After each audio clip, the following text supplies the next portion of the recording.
For a win for Kansas City and for an outstanding coach and a gracious and good man as the Chiefs host the champions of the AFC North, the Cincinnati Bengals. And welcome aboard at Arrowhead to this emotional finale of the season. Here's the situation for the playoffs. Kansas City with a win and an upset by Detroit at Pittsburgh will make the number 6 seed in the playoffs. It's a long shot, but they have hope. Cincinnati knows they'll be playing next Sunday at home. And Dan, an emotional time. We've known Dick Vermeil for a long time, and one thing certain in his character throughout all those years, he loves coaching football, and he's passionate about his players. And I'll admit I'm biased. I've known Dick Vermeil for almost 30 years, going back to when playing for the St. Louis Cardinals. We were in the NFC East with his Eagles. And then I live in St. Louis, and for his 3 years as head coach of the Rams and brought them a Super Bowl victory, and now these years in Kansas City. And, of course, all those years in between as a broadcaster at ABC. The NFL today, Dick, I think is a lesser place without Dick Vermeil in it, but yet I'm very happy for him heading into retirement. He seems content with this decision. And doesn't he? Armin Katayan has been down on the field, and he's gotten a sampling of the Kansas City players. Oh, well, I sure have, Dick. Many of the players talking, not surprisingly, how emotional Dick Vermeil was last night in this 30-minute address to his team. But Jared Allen, their defensive end, telling me it was a decision that the team has anticipated. He said, we're going to miss him. He's meant so much to the game. But at the same time, we've got a lot on the line here today. We want to win this game for us and for him. It should not be any kind of sad occasion, Jared said, but rather the celebration of a great coach. Back to you. All right, Armin, and to celebrate for Kansas City, how about the sizzling effort the last 8 games of their budding running star, Larry Johnson? It can't be easy for Dick to walk away from this. In his 3rd year, he got his chance this season when Priest Holmes went on IR. And what has he done? Well, how about 8 games in a row with over 100 yards? If you extrapolate it out to a 16-game season, this guy would have broken Eric Dickerson's rushing record. And he is just a kid, Dick, getting better and better. And he looks as if he might be going for his 9th straight 100-yard game today. Well, let's talk about Carson Palmer. He, too, has had a sensational most valuable player type year. Leads the league in touchdown throws and in completion percentage. But will he play much today? Well, he tweaked his groin last week in that 10-point loss to the Buffalo Bills. He came out, about an hour and 45 minutes ago, warmed up, moved around okay. I suspect, though, that he's not going to play all that much today, in which case he'll yield to John Kitna, whose last playing time was back in 2003, and he had 26 touchdown passes, so he's just not your ordinary backup. We watched Kitna warming up, but he certainly threw a lot of balls to Chad Johnson. Well, why wouldn't he? Chad Johnson, the receiver/entertainer. The guy loves to perform. He's such a beautiful combination of speed, and his speed is awesome. Great route running. He patterns himself after Marvin Harrison. Soft hands, and of course the celebrations. And he intimated to us yesterday that he's got a little something special in store. 87 catches from 100, and now UPS delivers today's reliable game point, Stan. Well, because San Diego got beat yesterday, Kansas City is staying alive, and they know it. They need Detroit to beat Pittsburgh today. Also, you know Larry Johnson's running the football, ready or not. Here it comes, Cincinnati. Can you stop him? And for the Bengals, Marvin Lewis, a lot of decisions, who to play, who not to play. The one thing he told us, all 45 people on his roster will see action today. And a huge ovation for Dick Vermeil, an emotional man, hugging his players and the fans cheering him. And you can get your reliable game picks delivered by UPS. Yeah, all right. Offense, gotta work. Defense, gotta work. Special teams, gotta work. Coaches, let's go. Let's go, baby. He certainly never lost his fire, and we're ready to go. The Bengals, who with a victory will secure the number 3 seed, and a defeat number 4. They know they play next Sunday at home. And Tab Perry, a rookie who has provided some outstanding returns this season, a 6th-round draft pick from UCLA. Lawrence Tynes to boot it for the Chiefs, and this final game of the regular season underway. Perry at the 8. And a good return to the 34-yard line. Carson Palmer, there was some question as to whether he would play today. Leads the league in passing percentage and touchdowns with those 32. He is playing with a slight groin injury. The Bengals young line, one of the NFL's best, anchored by right tackle Willie Anderson. He's going to the Pro Bowl, has the last 3 years, and colorful and productive. Chad Johnson comes to Missouri intent on producing a special show in the Show Me State.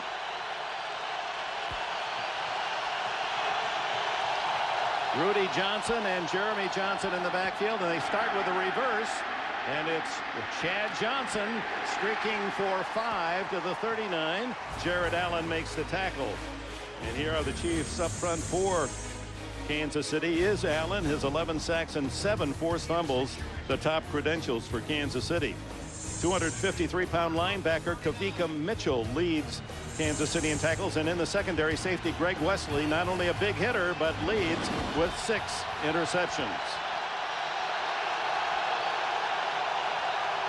5 yards on the reverse, 2nd and 5. Rudy Johnson picking a hole and able to plow forward to the 42, moving the pile. Mitchell was first there for the Kansas City tackling core. And there's Marvin Lewis. What a job. 3rd year. Inherited a team that was 2-14, and now with 11-4, and what a job his team has done on the road. That often is a measuring stick of a head coach. How well can you take a young team on the road? They're 6-1 this year. That's the first winning record by a Bengal team on the road in 23 years.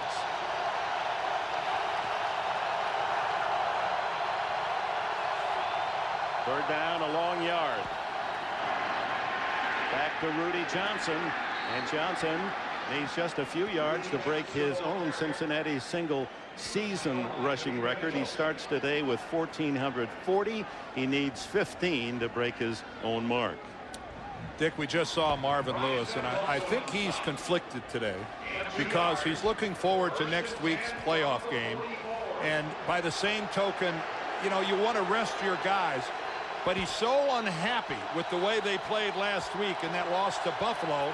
He can't have that be their send-off into the playoffs. So he wants a good performance today. If not a win, he wants quality play out of his frontline players. They're not going to get this one off. There's the flag. Palmer tried to beat that final tick. But Ed Hockley, our referee, signals delay of game. See, that's exactly the kind of thing Marvin doesn't want to see. Everything you're trying to do is to be perfection because you're getting ready to play the second season. And you see right there, Carson Palmer, he got close. CSI Miami, Monday, January 9th. Welcome back to Arrowhead. As you can see, the Steelers have scored quickly in the first couple of minutes at home against Detroit. 81-yard punt return by Randall L. His 2nd touchdown on a punt run this year. First down and 10. And Palmer guns it, almost intercepted by Mitchell.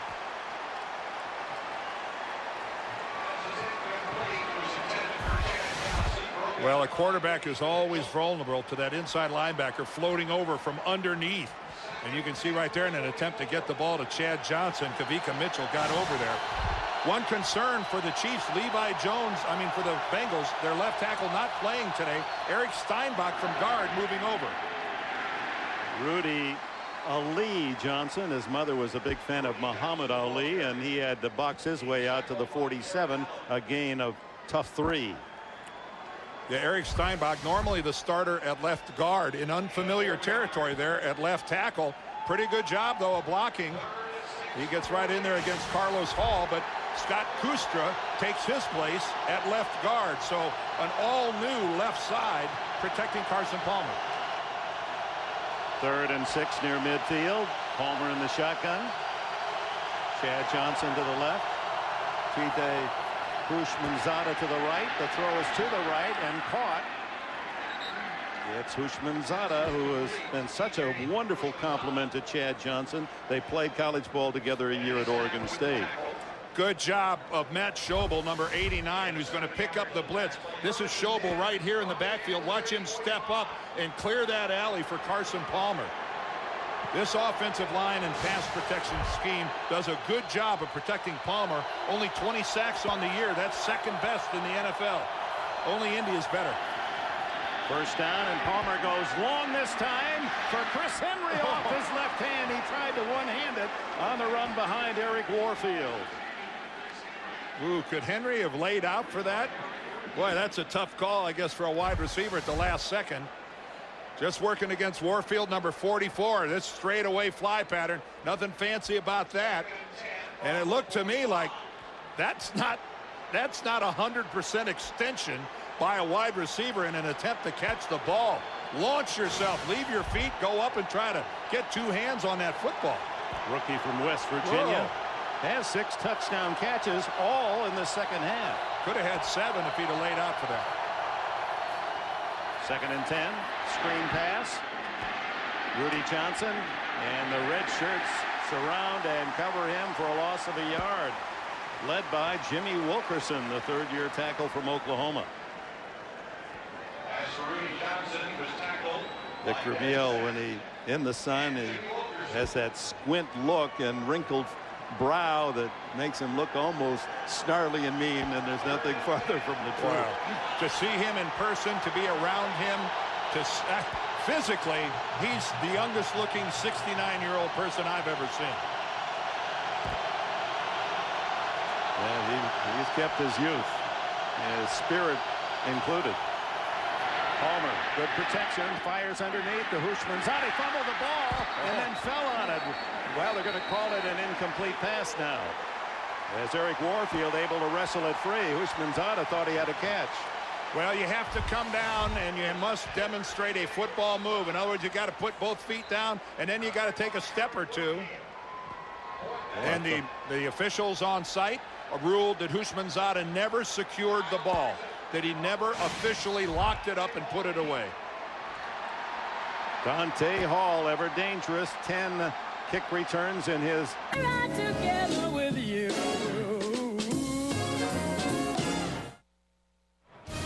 The NFL on CBS is sponsored by Southwest Airlines, proud sponsor of the NFL and official airline of Super Bowl 40.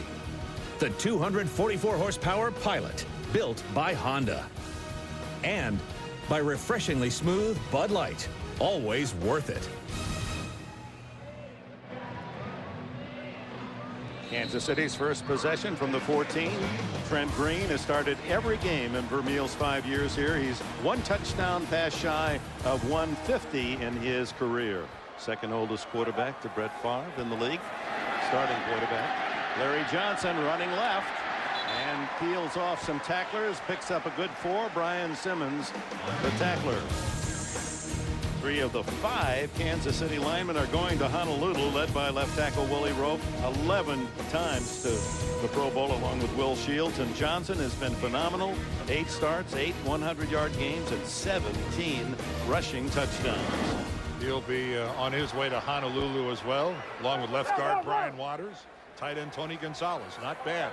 Pretty good offensive representation, huh? When you think of 4 of the 7 men who line up on that front wall are all going to the Pro Bowl. Dante Hall, little slip screen out to the 23, shy of the first down. The Bengals defense leads the NFL in takeaways. Defensive end Justin Smith is their outstanding pass rusher. Rookie linebacker Odell Thurman. He's a budding star at the top tackler for Cincinnati, plus 4 fumbles forced and 22 interceptions for the Bengals secondary, 5 by Torrey James. Delta O'Neal, who has 10 and leads the NFL, is inactive today. Trent Green on 3rd and 1. Hands off to Johnson, running left again, as he so often does, and a first down at the 27-yard line. Well, everybody knows that Arrowhead is a tough place to play if you're the visitors, especially when it's cold. And look at that glossy record at home after December 1st. Now that's back to 97. That only loss, by the way, was in January. They are undefeated in the month of December. But if you add up all their playoff games here at Arrowhead in January, they're 0 for the last 7. Some of the gloss is gone, isn't it? It changes. Johnson bobbles the toss and has to fall on it at the 20, and now a flag goes down. Justin Smith pile driving into Johnson. Yeah, when a guy's down and defenseless like that, you can run over and tap him and get him down. That's not a free shot. Ed Hockley tossed the flag. You just don't get a free shot at a player when he's prone on the field. Personal foul, unnecessary roughness, defense number 90. 15-yard penalty, first down. You know, it's just really that simple. Now he bobbles the ball. He didn't look it in, Larry Johnson. But now he smartly goes down. Now, look at it. He's not attempting to get up. You don't, all you have to do is tap him. You don't get a chance to take a shoulder and drive it right into his throat. Marvin knows that's just unacceptable. And the penalty will mark it out at the 36-yard line with a first down as Johnson jogs off. And the Lions have answered the Steelers' punt return touchdown and have tied it at 7. And by the way, Dick, the Chiefs have made a decision. They are not posting those scores here on the Arrowhead scoreboard. They don't want the Chiefs players to be scoreboard watching. Trent Green to pass, looking for his 2000th completion, and there it is. It goes to D. Brown, the running back, in for Larry Johnson. So Green hits one milestone, 2,000 completed passes in his career.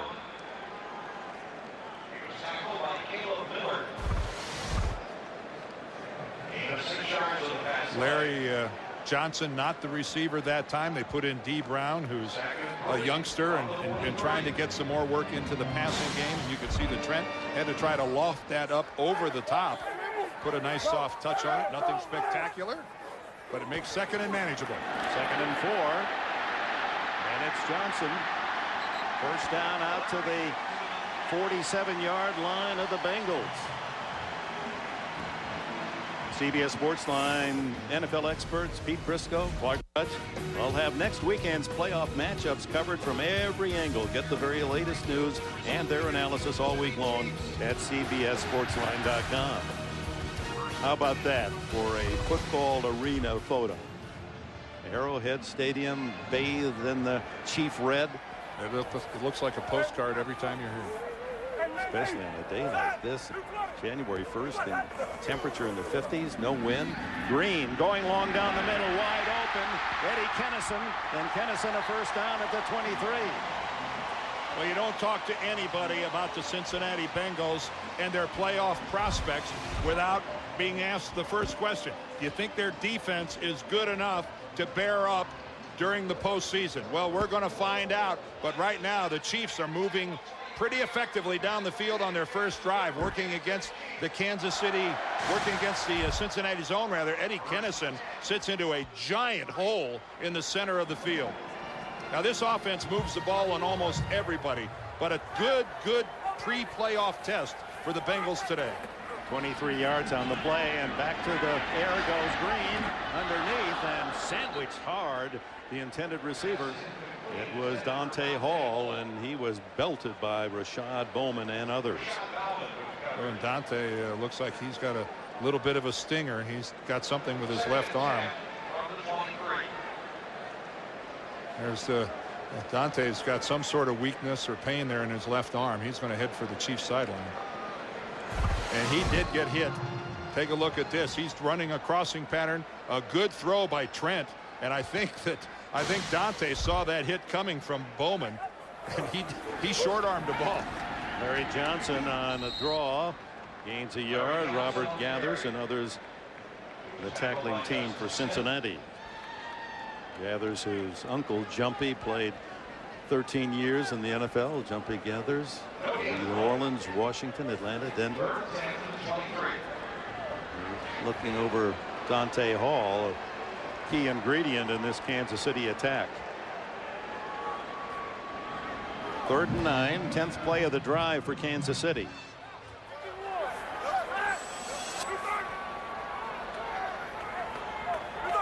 Mark Bowrichter in motion. Green a lot of time. Now he's going to run it. Ooh, does he take a hit at the 20-yard line? Odell Thurman, that brilliant rookie from Georgia, their #2 draft pick, one of the leading candidates for Defensive Rookie of the Year in the NFL. And that's different than what Justin Smith did. That's a legal shot at a quarterback. Take a listen to this.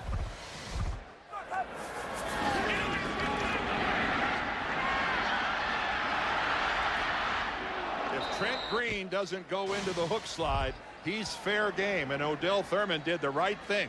Put a lick on him. This will be 38 or 39 yards. It's going to be right in between.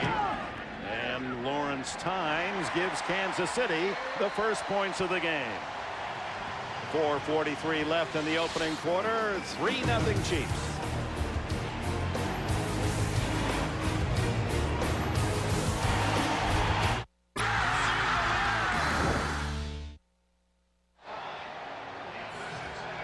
So the Kansas City first possession, 11 plays, 65 yards, and a 39-yard field goal by Lawrence Tynes. Any drive that's in double digits is very pleasing to both the coaching staff and to the offensive players. The rookie Tab Perry awaits the kickoff from Tynes, and the ball falls off the tee. They'll redo it. Let's Dan underline again what's at stake for Cincinnati. They'll either play Jacksonville or Pittsburgh next Sunday in the first round of the playoffs. In Cincinnati, they will be at home. Or Kansas City even. That's a possibility as well. Yep. Kansas City can still get in because of San Diego's loss yesterday. They must win today. They must beat Cincinnati. And Detroit must beat Pittsburgh to let the Chiefs play. Lions a 2-touchdown underdog. Tab Perry at the 2. And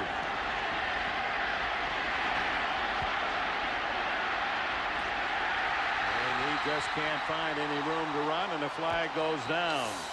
Jimmy Wilkerson finally corralled Perry, and the Bengals await the penalty call.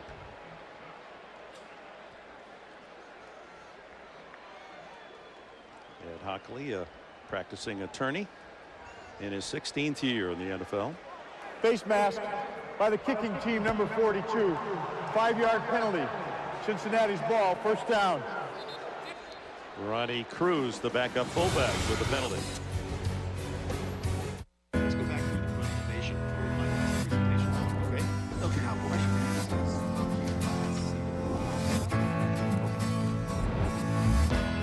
Not moving very well on the 10. This is due to a stall. Chiefs on his first catch. Eric Warfield with a tackle. Well, one of the things that's really the hallmark of this Cincinnati passing game is Chad Johnson and T.J. Houshmandzadeh's ability to run after the catch. And you can see nothing but a simple quick post in there to Chad Johnson. But these guys smell the end zone, and boy, are they good after they tuck it away. 32-yard catch and run for Chad Johnson. The quickie outside, right back to Johnson. And another gain of about 10. Patrick Surtain, the coverage. Boy, and this has to be encouraging to Bengals fans to see Carson Palmer really be able to step into a pass. That's a tough pattern there, that out pattern, to really be able to put something on the football, stride into it, and not feel the effects in that groin. Really good news for Cincinnati. Chad Johnson, Rudy Johnson, Jeremy Johnson, and this time it is Rudy Johnson, and he can't get back to the line of scrimmage as Jimmy Wilkerson, good penetration from his tackle spot. There's what Carson Palmer is doing this year. Look what he's doing to the Cincinnati record books. He's chasing Boomer Esiason for the yardage record. Boomer with his 39.59. I don't know if Carson's going to play long enough to challenge Boomer, but you can see beating great players like Kenny Anderson. What a year. Well, he has blossomed, the ex-Heisman Award winner. Throw is to Johnson, and he picks up short yardage in front of Eric Warfield. Johnson, who is colorful in every way. Have you ever seen a larger pendant than the one he wore around his neck yesterday of St. Lazarus Neville? He's got a game day routine. He's got 8 gold teeth, 14-karat gold teeth. He says it's like Superman in his cape. I don't wear them when I'm not playing because you don't need the cape when you're not playing, but he's got the gold teeth. And now it's like a good luck charm. He's too far in it to not do it. So I think it's there for the duration. 3rd down and 6, and Chris Perry in the ball game for the first time. Second year running back from Michigan. And time, no play as the linesman comes in waving that the clock has been stopped. And apparently Cincinnati has taken another timeout. Timeout, Cincinnati. 3-0 closing minutes, opening quarter. 3rd down and 6. Chris Perry in the backfield. Perry, who has been bothered by an ankle injury, seeing some duty today. Excellent pass receiver, 48 catches. But they hand off to him, and Chiefs not fooled a bit. Rattled at the 30-yard line, well short of the first down. Derek Johnson, first-round draft pick, rookie from Texas, led the charge. Boy, that didn't get past the Chiefs defense at all. Great penetration there. You see getting upfield. Good work there by Lionel Dalton. He really stalemated it and in come to make the cleanup. Stills first. Yeah, boy, that's just outstanding work, guys. That's just good work by the Chiefs defense. And this forces a long field goal attempt. A 49-yard attempt by the Pro Bowl kicker for the AFC, Shane Graham, in his 5th year out of Virginia Tech, honored by the players, coaches, and you fans. It would be his longest of the year. It's straight enough. It is good. It clears the bar, and Graham, celebrating his personal honor, hits his longest field goal, 49 of the year. And action elsewhere. Let's go to Greg Gumbel in New York. All right, Dick, New England with an eye on that number 3 seed in the AFC if the Bengals should fall. But Ricky Williams has a 2-yard touchdown run. Miami leads at 7-0. Meanwhile, in Pittsburgh, the Detroit Lions have taken a 14-7 lead on the Steelers. Good news for Kansas City fans. Dick and Dan, back to you. Oh, that will be welcome news, Greg. Thank you. As fans here realizing it's a long shot, the Steelers at home and the Lions with a miserable season, a 2-touchdown underdog. But they've come out well. That's one of those things you look at the score and you kind of rub your eyes going, wait a minute. 14-7 Detroit, can that be true? Did we stay up too late last night as the revelers in our hotel enjoyed themselves? Miami leading 7-0 over New England, and Detroit 14-7 at Pittsburgh. Here tied at 3 late in the first quarter. Dante Hall's okay. Dick, let me ask you this question. Who would want to play Miami at this time of the year? Nick Saban has that club playing some good football. Right down, and Patayan had a great piece yesterday chronicling the success of Saban in the second half of the year after he started slowly. They go for, what, their 6th win in a row? Dante Hall on the run. Up the sidelines and bumped out of bounds at the 30-yard line. Out comes Trent Green and the Kansas City offense. The Chiefs have won their last 5 at home. And Green, who has been solid as always. How about his season this year? 11-0 after December 1st at home. Since he's been with Kansas City, 21 touchdowns, 8 picks, and 110 ratings. So growing up in St. Louis, growing up in this state, used to playing in the differing climates, hot, cold, and rainy, as it was last week as they beat San Diego.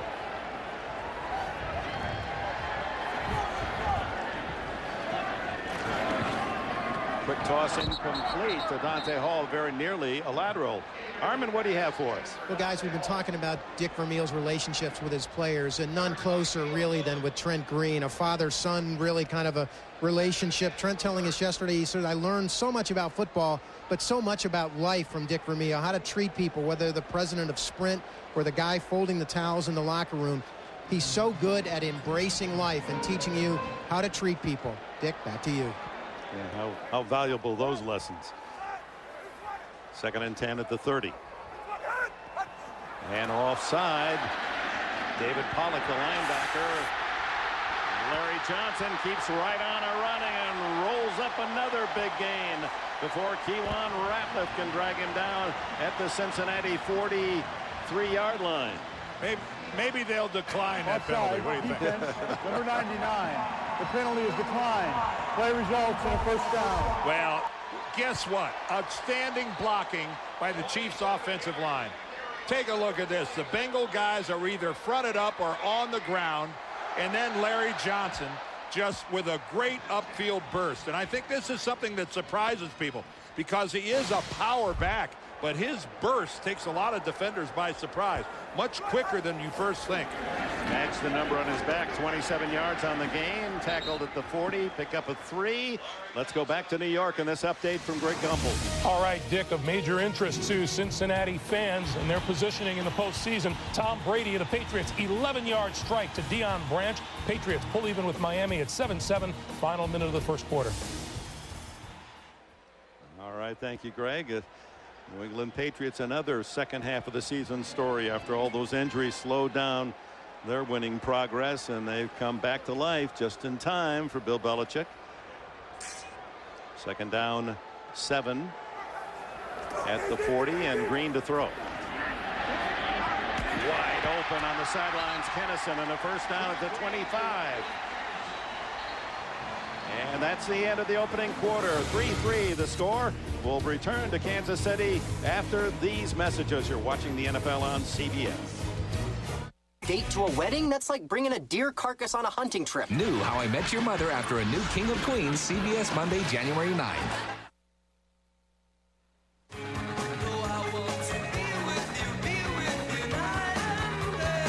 Coaches, let's go!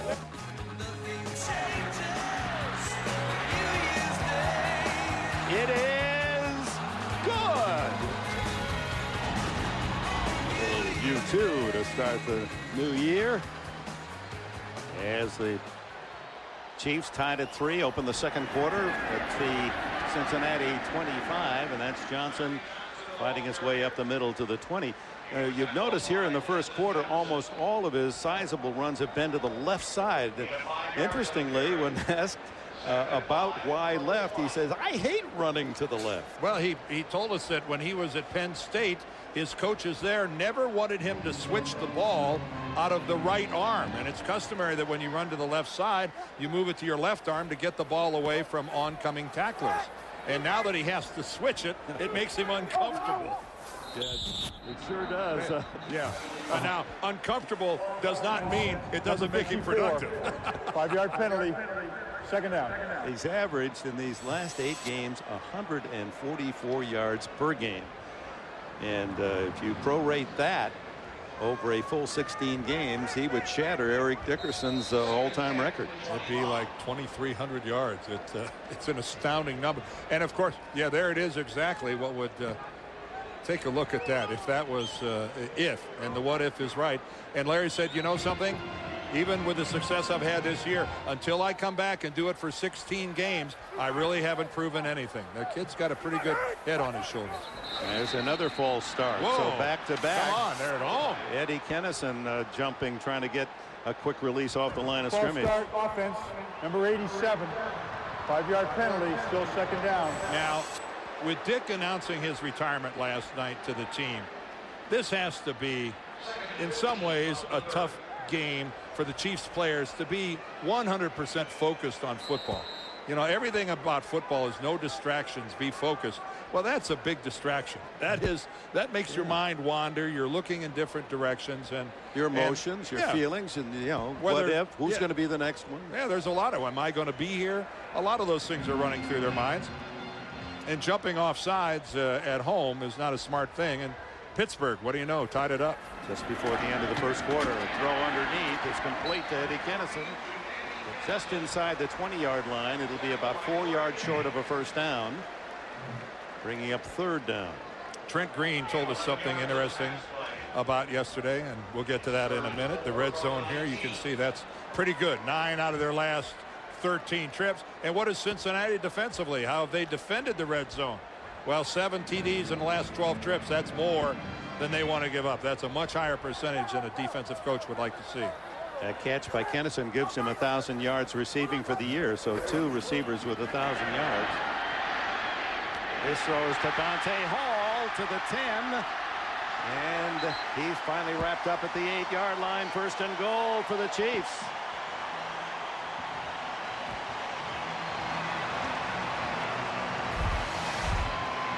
Well, take a look at the pass protection. First of all, obviously an unaccounted for blitzer. Simmons coming, and then take a look at Trent Green buying a little extra time. And Dante Hall finally gets in the action. You know, Dante's had a couple of drop passes so far in this game. That time he makes a good hands catch and fights for extra yardage afterwards. They needed Hall to catch that to get into this game.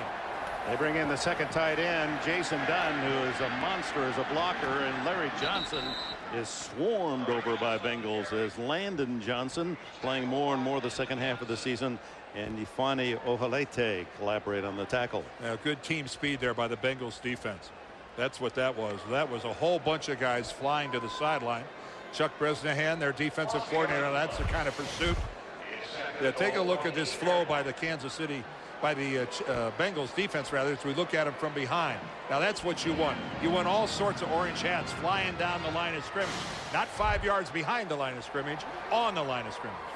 Second and goal with Kennison in motion. And the give to Larry Johnson. Able to get inside the 5-yard line. Back to Kennison. In fact, well, there's a flag down.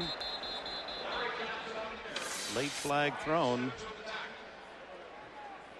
Kennison with the 1,000-yard season, that makes back-to-back years that he's caught balls for 1,000 yards. He's only the second in Kansas City history. Personal foul, unnecessary roughness offense.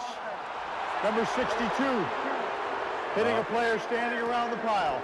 Great block, Casey Wigman. Down counts, it's third down. All right, take a look coming in from there he is right there. Oh yeah, you can't. The NFL doesn't like people getting picked off the pile, and Wigman that time cleaned Odell Thurman off the pile. The play was over. Guys were down on the ground. You never did that, did you? Pick a guy up? Well, when it didn't used to be a penalty. It used to be just the whistle didn't blow. They were fair game. Yeah, Dick saw that. And yeah, there's no court of appeals for that penalty. So that takes it from, instead of the 4-yard line, all the way back out to the 20. Still goal to go, third down. Hall slotted left with Sammy Parker wide left. Kennison to the right side. Green underneath to Johnson. Breaks a couple of tackles and drives to the 7-yard line. That'll make it a easy field goal try. Brian Simmons and Kevin Casefaharn with the tackle. And here comes Lawrence Tynes, who on the season is 25 for 31. Well, Cincinnati has to be pleased. Even though they were the beneficiaries of that 15-yard penalty, you force a field goal from the red zone. Defensively, you've done your job. 24 yards the attempt.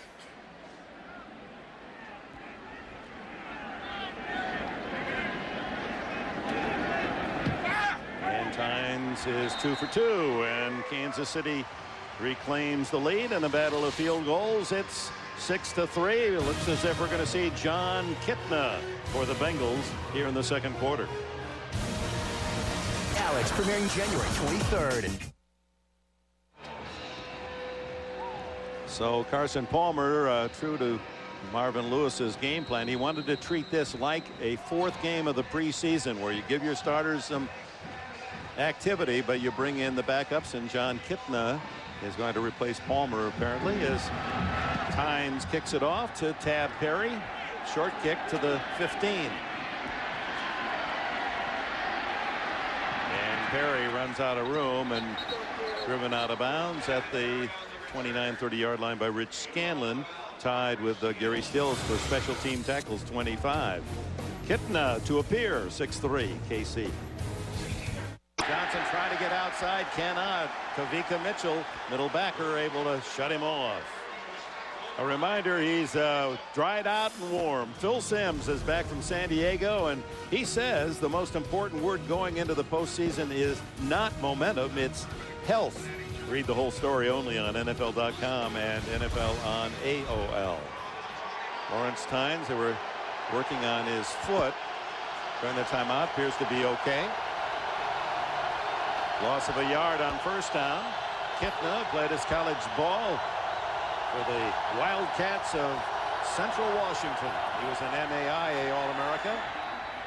He throws out of the backfield to Tab Perry, and Perry sprints to the sidelines, and a gain of just a couple. It'll be 3rd and 9. Well, I think everybody knows you need a quality backup quarterback, and there are some of the those are the teams that right now are in the playoffs, and take a look at that. John Kitten at the top of that list with over 18,000 yards, all the way down to Bradley Van Pelt, who has a whopping 7.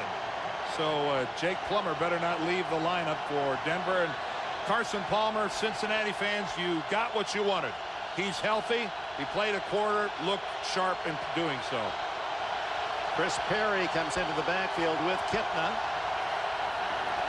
Blitz, throw wide open over the middle to the tight end Schobel, and he has a first down at the 43-yard line, ridden down by Sammy Knight.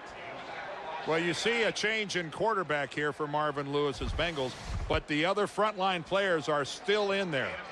So John Kitna, you can see the adjustment he had to make going right over the rush, but everyone else in there is still a frontline player. Bengals don't throw much to their tight end. 16th catch for Schobel. This is Rudy Johnson. As Marvin Lewis pointed out to us yesterday, that says Johnson has been sore for a long time, and guys who get as many carries as he does will be so. And the hint was that maybe we'd see someone else running the ball today. I wouldn't have been surprised if Rudy Johnson didn't get a single snap today. But again, I think so much of it goes back to last week. Marvin Lewis so upset with that Buffalo loss and the way they played. Kipna throws to the outside and almost picked off by Eric Warfield as he went over Chad Johnson.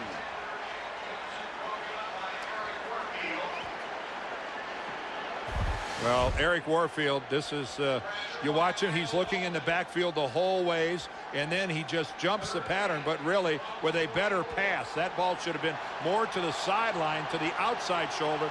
Instead, it was back to the middle of the field. You see Chad Johnson immediately looking back to John Kitna saying, man, throw it out here. Don't do that to me. 3rd down and 8. Empty backfield, shotgun. And now Schobel moves in as a blocker. Throw down the middle, incomplete. Intended for T.J. Houshmandzadeh, and too tall was Kitna's throw. Well, John Kitna looking like a quarterback who coming into this game had 5 attempts all season. And that's it. Yes, yeah, he gets a pat on the butt, but a couple of footballs that went places that he didn't intend for them to go. One sailor and one way too far to the inside. Kyle Larson to kick it to Dante Hall. Hall with those 10 kick return touchdowns in just 6 years in the league. Beautiful spiral. He'll let it go. And it kicks through the end zone. Touchback, Kansas City at the 20 when we return to Arrowhead. Monday. Coming into this game, Kansas City needed 3 things to happen. One was for San Diego to lose, then they had to win and Pittsburgh lose. And hats off to the Broncos and Mike Shanahan. They played a heck of a game yesterday. Yes, they did. And it was a bitter loss for San Diego, who wanted to at least head into the offseason with something on the upside. And now they're getting help. You know, you mentioned 3 things. Now they're getting help from Detroit. That game's still tied at 14 between Detroit and Pittsburgh. So the Chiefs' playoff hopes, amazingly, still going. Green throws down the middle to Kennison, and Kennison, a good gainer again, out to the 39-yard line. A pickup of 19 with Case Vaharn making the tackle. Well, again, Trent Green, play action there to Larry Johnson. Outstanding pass protection. And again, he's so accustomed to that. This offensive line, when they're healthy, and they weren't healthy a lot of the year. Willie Roaf missed 6 games because of a hamstring injury, but he is now back, and he's playing like a rejuvenated youngster. Tony Gonzalez shifts wide right, and Chris Horn then in motion, triple right, and the throw to Gonzalez. And the big man out to the 43, pushed out of bounds by Anthony Mitchell. And with that catch, he sets a new team record with 84 straight games with at least 1 catch. Stephon Page held the old mark at 83. The arrival of Antonio Gates in San Diego has caused a lot of people to talk about who's the best tight end in football, but For many years, there was no discussion about that. It was Tony Gonzalez all by himself. He goes to his 7th Pro Bowl. Larry Johnson wrapped up on a horse collar by Odell Thurman. And this kid, not very big, 6 feet and barely 235, but he brings a hitting package. He did. He went high. I'm not sure that he had much choice if there was not a lot left. Look at the job by Odell Thurman of flowing, and a lot of times a linebacker overruns the play. He overran it by 1 step, but was quick enough to fall back in and make the tackle. I like your answer to you yesterday. We said, how are you going to stop Larry Johnson? And he said, 51. That's right. Right here, number 51. Well, he was right on that one. Johnson on short yardage dives. It's going to be close on the mark. Justin Smith, the veteran who played his college ball nearby University of Missouri. Did he stop him short of the first down? You know, Justin Smith had that penalty earlier in the first quarter, but Justin Smith has had a wonderful career ever since he was drafted first by the Bengals back in '01. He has just a solid, productive football player. Leading the defensive line in tackles every year. He's got 6 sacks this season. Had 8 a year ago. And then you're right, just played his college ball about 100 miles down I-70 in Columbia, Missouri. Just short by the final chain link. Well, Dick, it's not like they can fire you for making a bad call. That's right. Go for it, they say. And with a back like Larry Johnson, you ought to be able to make those 2 inches. Marvin Lewis quickly sends in some extra beef in that front line. Sean Smith, 320 pounds, one of them. I wonder if it's easier to make this call knowing Carson Palmer's on the bench.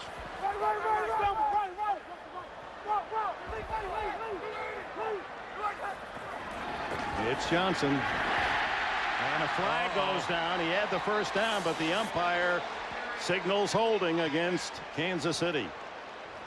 Holding offense number 62. 10-yard penalty. Yeah, second penalty on center Casey Wigman. A player that Dick Vermeil has graded, said he has had the top grades of his offensive line all season. Well, let's watch him right there in the middle, number 62. Oh, and he's just too high. He just gets gored by Sean Smith and gets run into the backfield and then has to grab him around the shoulders. Boy, it's all about leverage and short yardage, and that time Wigman lost the leverage battle. So on the penalty, 4th and long now. So in comes the rookie kicker, Dustin Colquitt, his first punt. Keewin Ratliff to return. Beautiful left-footed boot. Ratliff to the 20. And another flag. Rich Scanlon downfield for the tackle. He's quite a special teamer out of Syracuse. And now a second flag thrown.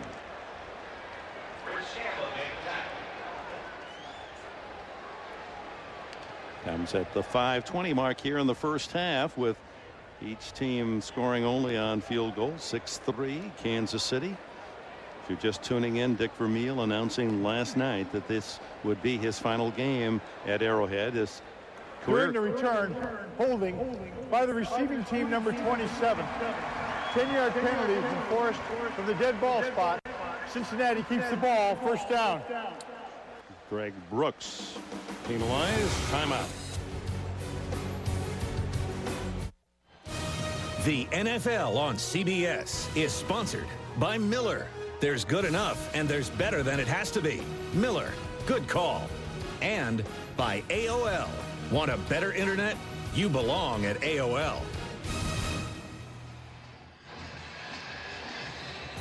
Cincinnati puts it in play, and we remind you Tuesday, January 17th on CBS. Tom Cavanaugh stars a record executive who knows everything about music, has a lot to learn about love. New series, Love Monkey, January 17th on the #1 network, CBS. Rudy Johnson a carry, short yard. He dropped to about the 13-yard line. Well, John Kitna in at quarterback now for the Bengals. Carson Palmer came out about an hour and a half before the game.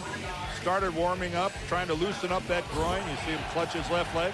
But the good news is when he played in the first quarter, he played really well. Look how sharp he was throwing the ball to Chad Johnson. He was sharp on the deep ball, a good, strong, deep out. I think Cincinnati ought to be pleased with the way he looked. And off inside, off the fake reverse to Chad Johnson. And Sammy Knight smelled the play all the way and brings down Rudy Johnson for a gain of only a yard. I think everybody would agree that Carson Palmer is a candidate for the most valuable player in the NFL. There's some other guys that are in the running. How about Tiki Barber and what he's accomplished? Sean Alexander, though, pretty gaudy there. 27 touchdowns. Chris Berry comes in as the running back. Rudy Johnson out. 3rd and 8.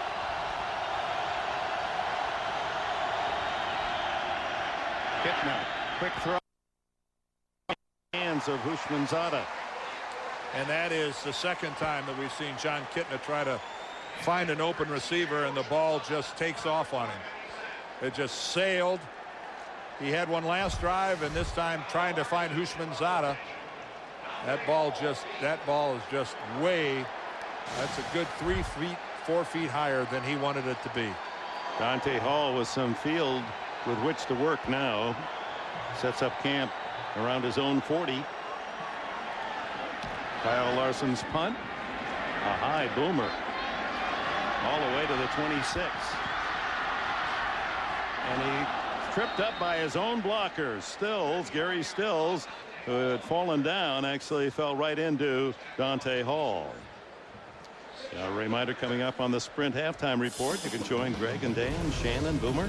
They'll have all the latest NFL scores. They'll have the update on that Detroit-Pittsburgh game that impacts Kansas City's hopes. All the highlights and playoff news coming up on the Sprint halftime report. And Boomer, I know you're listening. Don't deny it. When Carson went off the field at the end of the first quarter, your record was safe, and you went, yes. Yes. He high-fived Shannon. He hugged Dan. Hey, I would have too. He gave Greg his Rolex for New Year's present. Who doesn't want to have a team record stand for a long time? Speaking of Rolex, Larry Johnson gave all of his offensive line that nice Christmas gift. Here's Johnson on the screen with blockers. 35, 40.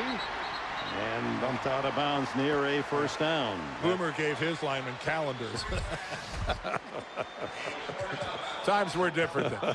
All right, another good look at Larry Johnson now. Again, what a nice soft pass right out in front of him from Trent Green. This guy, and you know, big news for Kansas City is that Larry Johnson has come on this way because there's a real question mark as to whether Priest Holmes really has an NFL future. His neck injury is serious enough that there's some real doubt as to whether or not he's going to play next year. Priest Holmes, who is here today, there's the fake on the reverse to give inside to Johnson. Justin Smith makes the tackle. Appears he has a first down. You know, Larry Johnson got the opportunity to shine when Holmes went down with a season-ending injury. Happened week 7. San Diego, hit by the rookie Sean Merriman, has been on injured reserve since November 9th. A neck injury. He's still having neurological examinations. And we asked Dick Vermeil yesterday, and he said Priest is struggling right now. He said there's a real question mark as to whether he's ever going to be able to come back. Of course, what a class act Priest Holmes has been throughout his NFL career. Well, let's hope he comes back. You better believe it. Green goes long. Kennison deep. Has it? No. Off his fingertips. He was trying to pull it in and tiptoe on the sidelines. Unable to make the catch over Kewan Ratliff. Well, Kewan Ratliff is getting the start there at left corner because Deltha O'Neal, who leads the NFL in interceptions, is sitting this thing out. And boy, can you throw it any better than Trent Green just did? Don't think so. No, I don't think so either. The only thing you could have done maybe was to stick it in his face mask so he wouldn't have dropped it. What a wonderful pass from Trent Green. 10 for 13 is Green in this first half. Got a new writer this year. That's terrific stuff. Inside to Larry Johnson. And he's out to the 48-yard line of Cincinnati. Not quite a first down. Odell Thurman, another tackle. This kid, 139 tackles to lead the Bengals, coming in 4 forced fumbles. They called him the Gladiator in college. And Johnson now has set a new Kansas City record. That's being announced as he passes Priest Holmes' mark set in 2002. And now he adds to it. And he adds big time. 30, 20, Larry Johnson all the way for a touchdown. Well, on some things, the timing is better than others. How about the PA announcer announces to this Arrowhead crowd that Larry Johnson just set the single-season rushing record, and while his voice is still echoing around Arrowhead, Larry Johnson takes off with his touchdown run. Well, he said he hated to run to the left, so how about go ahead and cut it back to the right? Look at that hole off a right guard, and a Bengal player doesn't touch Larry Johnson. Johnson with his size 230 able to outrun the secondary, and now times for the extra point. I thought Ratliff had the angle on him and was going to make the tackle, and I think Ratliff did too, but Larry Johnson with a burst of speed takes it home. 100-yard game again. A new out of practice right after a new 2.5 Men. CBS Monday, January 9th. Another look at the touchdown run. Watch this obliteration by the Kansas City offensive line as they just erase every. And then right there, 25, Ratliff has the angle. And I think surprising to him, Larry Johnson's speed and a hug and a kiss from his coach, Dick Vermeil.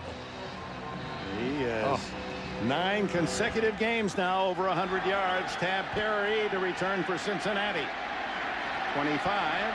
35 out into the clear and caught from behind as Ronnie Cruz may have saved a touchdown as he clips him down just shy of the 50. Let's go to Armand Katayan. Well, Dick, I'm back here behind the KC bench. Larry Johnson right behind me. And one of the things we've learned in talking to Larry the last few times here in Kansas City is that he's really a student of the game. He traces it back to his dad, Larry Johnson Sr., the assistant coach at Penn State. Larry Jr. saying, I used to go to my dad's office all the time and watch these videos of NFL running backs, the greatest 50 of all time, Marion Motley and Jim Brown. And this punishing style of Johnson, you got to admit, would fit right in the 1940s and 50s and 60s of the league. No question. The deflection and the interception. Sammy Knight takes it back to the 40-yard line.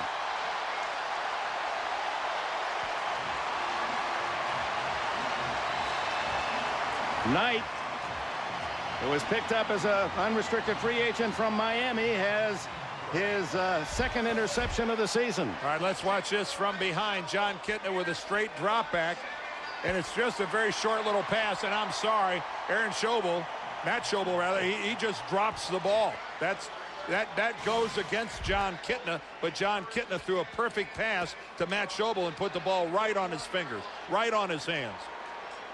And Knight, his other interception this season, went for a touchdown, and that was the kind of play that goes all the way as he was on full speed headed toward the goal line. Still 14-all at the 2-minute warning in the first half in Pittsburgh, the Lions and Steelers. Here it's 13-3 Kansas City, and Green looking for more. Down the middle, Tony Gonzalez to the 15.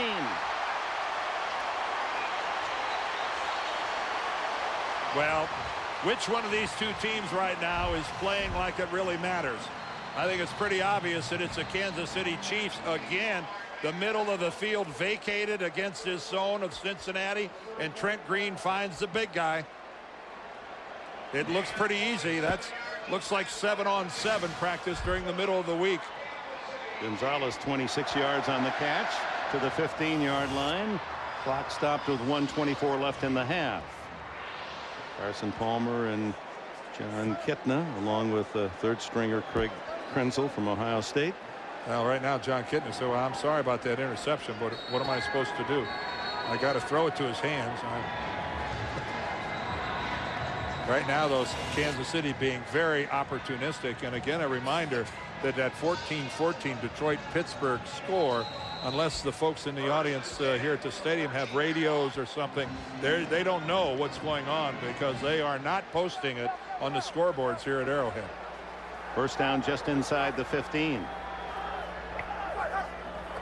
And the toss to Johnson. Caught in the backfield, breaks away, and now looks for blocks. He's getting them. Another touchdown. Oh, my.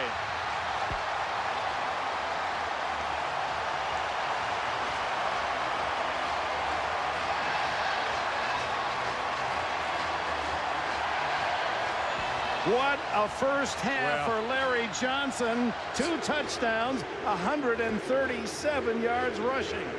A total reversal of field running the football in the NFL doesn't yield good results very often. But Larry Johnson made it work that time because he picked up some nice blocking along the way. Extra point try by Lawrence Tynes. Nice snap, but a good hold by Dustin Colquitt, and it's 20-3.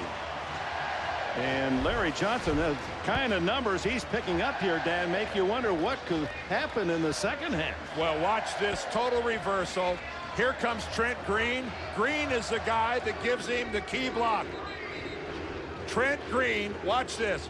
Number 10 is right downfield, and he makes a key block right there. He puts Case Fajarn on the ground and gives Larry Johnson a clear alley into the end zone. And right now, I would not want to put a blood pressure cuff on Marvin Lewis because that thing's liable to pop right through the top. What did Chad Johnson tell us? He said he's been very upset all week. He said he's been screaming a lot. And Chad Johnson said, you know, his exact quote, because I wrote it down because I'm thinking to myself, wow. Chad Johnson says, after the week we've been through with all the screaming, if we don't win, there's something wrong. Very wrong. Those were Chad Johnson's exact words yesterday. Marvin Lewis took the opportunity. He was so disappointed that they let that opportunity slip last week in getting beat by Buffalo.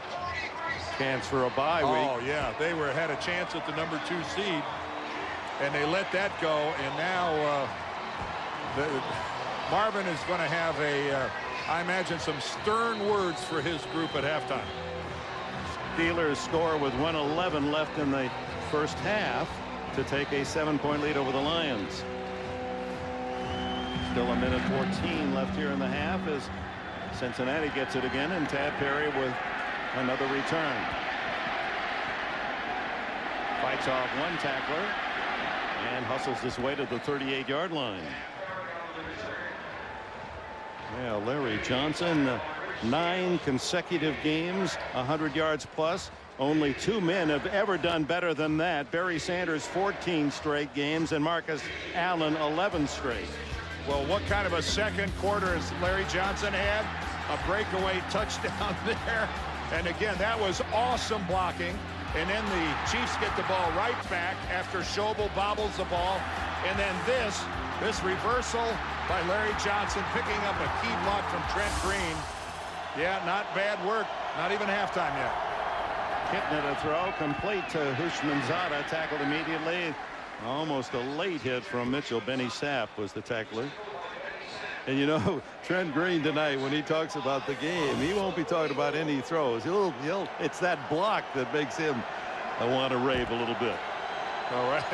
Yeah, when you're a quarterback, you get a chance to put a guy on the ground. Whoa! Deflected, and it goes to Chris Perry.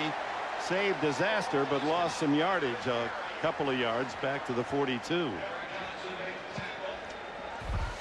Well, this could have really been disastrous for Cincinnati. Luckily for them, after it goes straight up in the air, Chris Perry is the only guy with a real shot at it. Hard to tell who got a piece of it. On 3rd and long, Kitten under pressure. Down he goes. The first sack. Benny Sapp, the cornerback. He's got 2.5 sacks this year.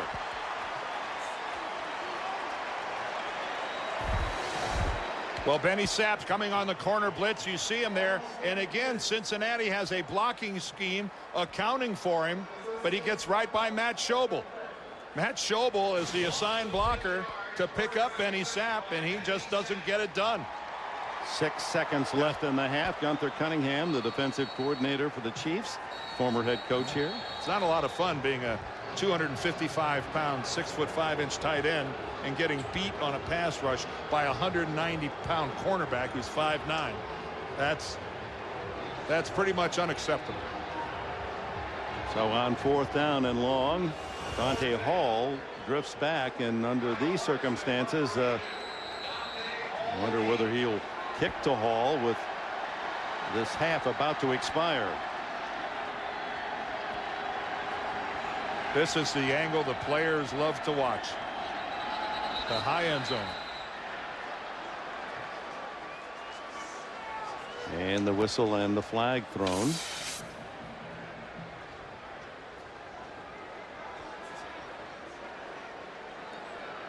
I think Ed Hockley underestimated how warm it was going to be. Snap infraction by the center. Offense, 5-yard penalty. 4th down.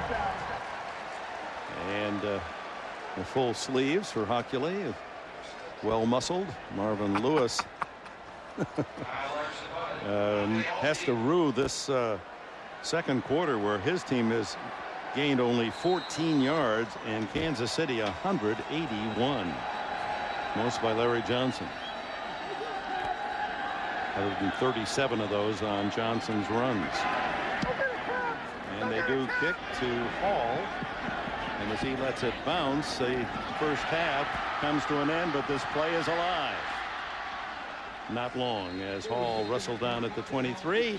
End of the half with the Kansas City Chiefs on 2 Larry Johnson TD runs here in the second quarter. Open up a 20-3 lead and still hold hopes for the playoffs. Armin? Coach, a quick update. It's 21-14 Steelers late in the first half, but here it's suddenly the Larry Johnson show again. Well, yeah, we're playing well. We were stopping ourselves with our own penalties there, and it drives you crazy, but that's all part of the game. I think might have been too excited about playing. I think we calmed down now, and I think we'll play better in the second half. All right, Coach, thank you. So Kansas City 20 and Cincinnati 3. We'll be going to New York. The Sprint halftime report after this message and a word from your local station. You're watching the NFL on CBS.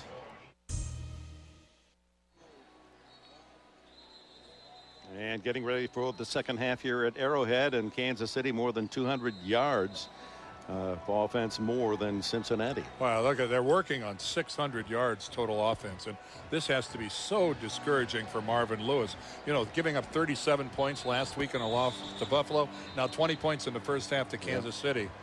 He has to be distressed, to say the least. But who does stop Larry Johnson? Well, what a first half Larry Johnson has had, and he's been doing it all. Now, he's been getting some really good blocking.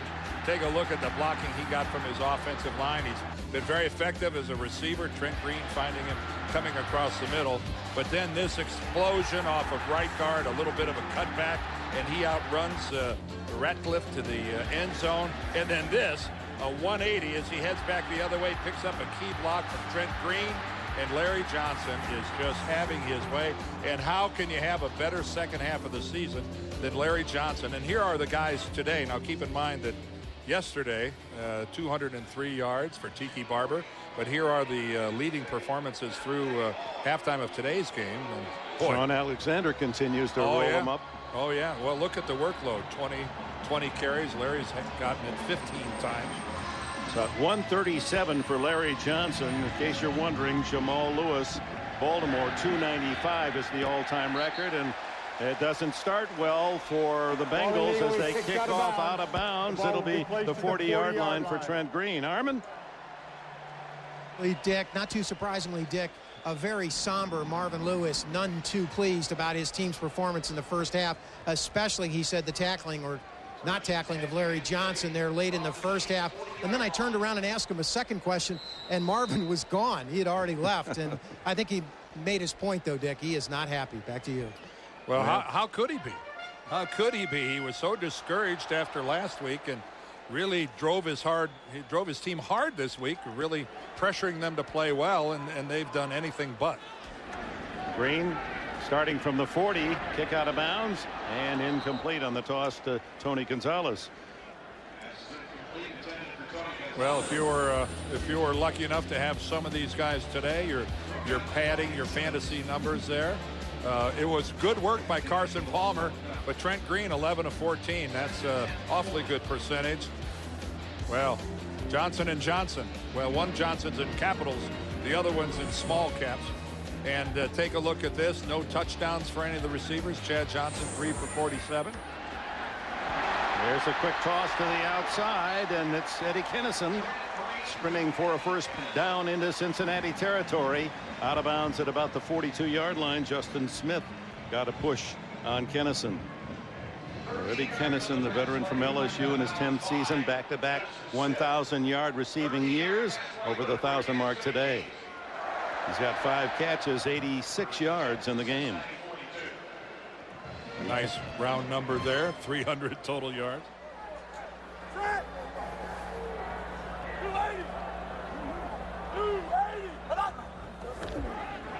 Larry Johnson's first carry of the second half, and he picks up another dozen before Anthony Mitchell can ride him down. Well, we all know it's the age-old adage going into the playoffs. Can you run, and can you defend the run? Today, the Bengals are doing neither, and it has to be a concern to their head coach. We know Kansas City is going to score points in the playoffs. When Carson Palmer is a quarterback, they will score points. The key is, can he score more than their defense will allow? Everybody wants to know the answer to that. Green on the roll, and then the throwback is to Tony Gonzalez. Tight end at the 30, 25, and out of bounds at the 20. Another, well, it'll be close to a first down, a yard shy. Odell Thurman raced cross field to get him out of bounds. 2 tight end formation here for Kansas City. An intentional roll to the right by Trent Green, and he gets out to Gonzalez, who gets a great block by Jason Dunn, the other tight end who was in on that field. And then Brian Waters downfield. Look what he does to Kewan Ratliff. Whoa! Ratliff just goes over backwards. That's a big man for a small guy to take on in the open field. Johnson hit at the line of scrimmage, and a rare stop for no gain by Sean Smith. As we speak here early in the second half, this is the current update of the battle for the rushing title here in the 2005 season. Sean Alexander 20 ahead of Tiki Barber. Larry Johnson, although phenomenal these last 9 games, has given up too much of a lead. But just imagine had he started every game this season. 150 yards to this point in this game for Larry Johnson. And here's some more. Around the corner and into the end zone. He has the trifecta. Well, this is a clinic on how to run the football and how to block downfield for your running back by the Kansas City Chiefs. Boy, are they getting it done. They're wiping the Bengals off the field. A simple pitch, no lead blocker. Speed gets him around the corner. But then downfield, he's got Willie Roaf making a block, and then another great block down at the 2-yard line, and I couldn't see who made that block. I'm going to find out, because somebody laid a Bengal out at the 2-yard line to allow Johnson into the end zone. Tynes extra point. First possession of the second half. Dick Vermeil's team scores again. Let's look at it one more time from the end zone. Man, what a combination of speed and power. He's got it all.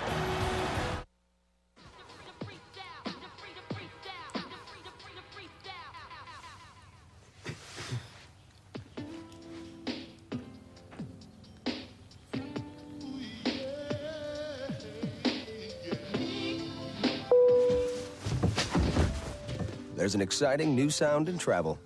Introducing Ding.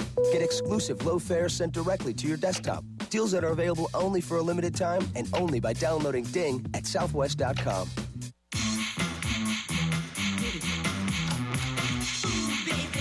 What's going on?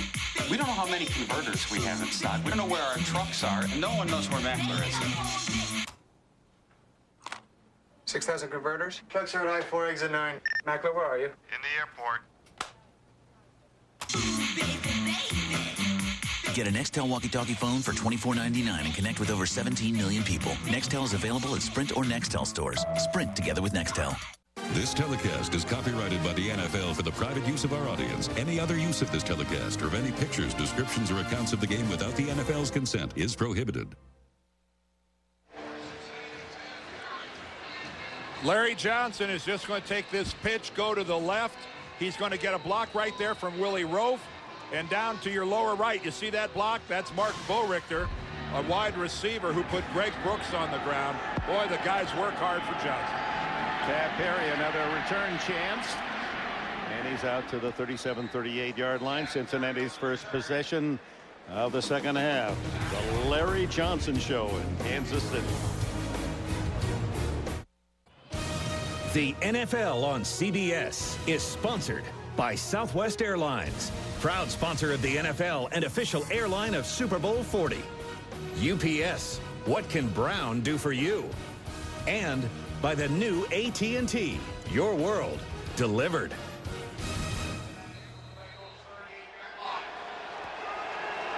So a 27-3 lead here.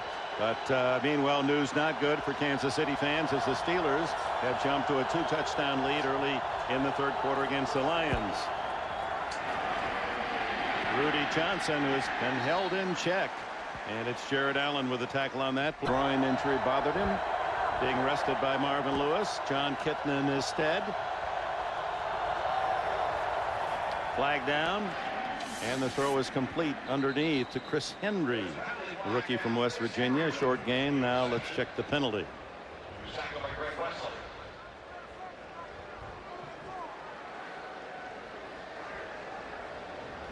Looking to the Kansas City illegal bench. formation offense. Number 15 covered up number 82. 5-yard penalty. Repeat second down. So there's a rookie mistake, and that's what concerns Marvin Lewis. 24 players on this roster that are in their third season or less, and he used the example. He said they don't know how tough the fall is off the cliff, meaning when you get to the playoffs, that last loss is so penalizing for a long time. Because all those accolades, all the pats on the back, all the attaboys, they just go up in smoke. You know, at some point in time, you'll reflect back that we had a good year, but not for quite a while. Crowd comes to life, and Kitna has to spend a timeout. Third time today that the Cincinnati offense had to call a timeout to keep from getting the delay of game call.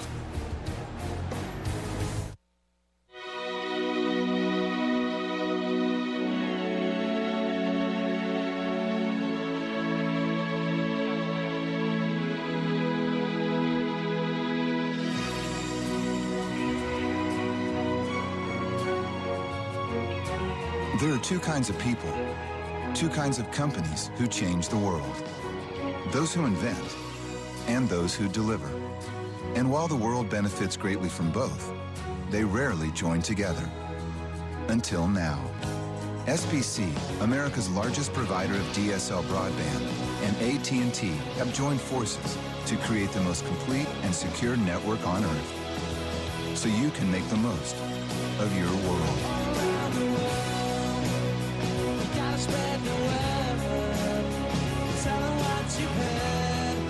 Introducing the new AT&T. Your world delivered. We have 11 Palestinian names. Each had a hand in planning Munich. We want them dead. From Steven Spielberg, the acclaimed director of Schindler's List and Saving Private Ryan, comes the film Time magazine calls his boldest feat yet. Munich is tremendously exciting, says Rolling Stone. You fix up the phone. We hit the remote. Hello. Hello. 2 thumbs way up. Entertainment Weekly says it's the best movie of the year. Munich. Rated R. Now playing. 3, 2, 1. Would you pay to travel in space? Get your checkbook ready. Your chance is coming. 60 Minutes tonight. Access NFL.com for live scores and stats. And after the games, AOL members get exclusive NFL.com features only on AOL. 2nd and 15, Cincinnati at their own 33. And the crowd making it tough on Kitna, who hands off to Rudy Johnson. A little running room this time. Able to bolt out to the 40-yard line, where it'll be third down at about 7.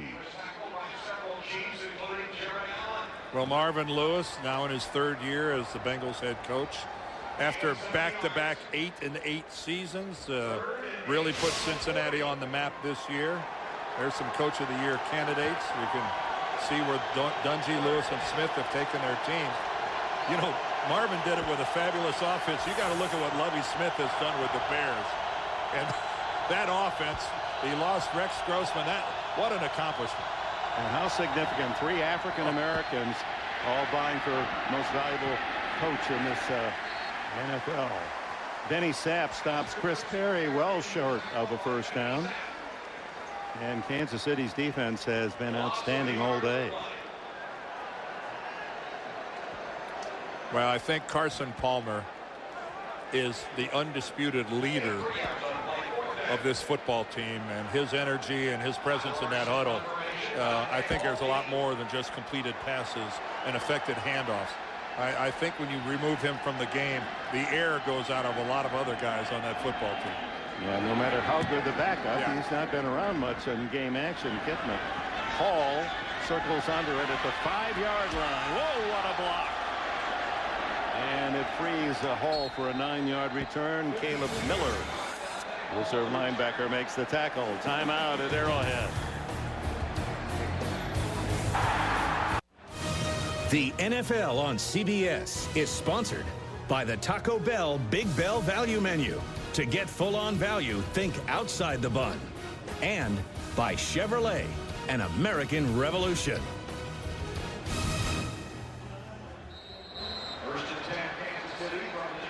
And back as they attend to Landon Johnson, who was the Bengal player that was belted by a Kansas City blocker.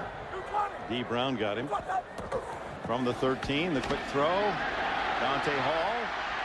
He's out across the 30, and a flag flies as he makes a solid return and loses his helmet, slow getting up. Odell Thurman, another tackle for the rookie.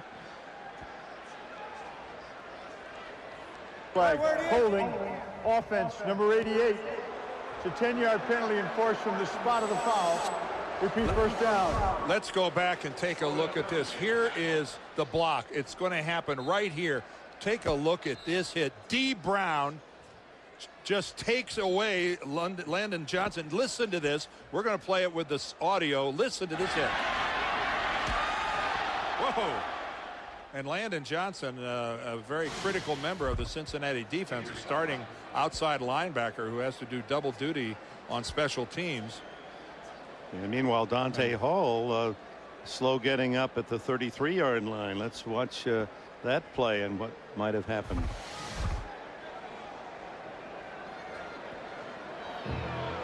Oh, right there. It looks like he got a knee in the throat. Looks like he was defenseless down on the ground inadvertently, but he got a knee, and it looks like he may have cut his lip.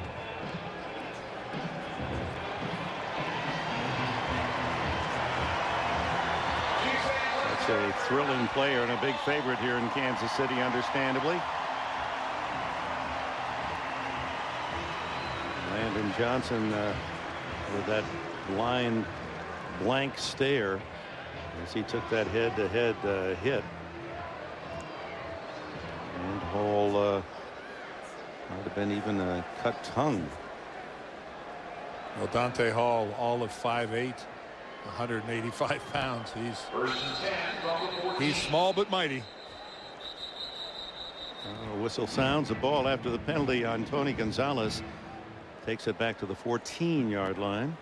And let's get ready for Larry Johnson, who has carried it 18 times, 170 yards for Johnson, 3 touchdowns. That gives him 20 rushing touchdowns for the season. We're being told that Landon Johnson has a stinger. His return question. Larry Johnson. And that's something he's learned, how patient he was there, waiting for his blocks to develop. He admitted that as a younger runner in the league, he tried to run past his blockers. Now he, a la Priest Holmes, waits his turn. Wow, what a mentor he had in Priest Holmes. One of the most patient and running. But you know something? You can be patient as a running back if you know your offensive lineman and your fullback are going to get there. You know, a lot of teams, they don't ever get there. But this group, Tony Richardson and that offensive line, they get there. They're worth waiting for. 4 Pro Bowlers blocking for him, plus Tony Richardson, who is of that quality. Green throws underneath, complete. Whoa. Eddie Kennison takes quite a hit. Boy, there is some hitting going on now in the third quarter of this game. Well, let's check out 35-year-old Willie Rofe there, number 77, working against Carlos Hall. And you can see he does a pretty good job there. Dwayne Clemens, rather, not Carlos Hall. And again, look at Kennison at the end. Fight, you know, that's easy for a wide receiver to go down. He puts his shoulder down and keeps working. Love to see a wide receiver fight for a couple extra yards. Yeah, Kennison 4 yards shy of 100 in this one. Green under pressure, dumps it off. There's no Chief in the area, but there's the flag. There's the flag, because he was not outside the pocket. Sean Smith and Justin Smith, the two defensive linemen, had him in a sandwich. Tried to get it into an area where there was a red jersey, but they had all vacated the environs. You don't see Trent over there really arguing his case to Ed Hockley.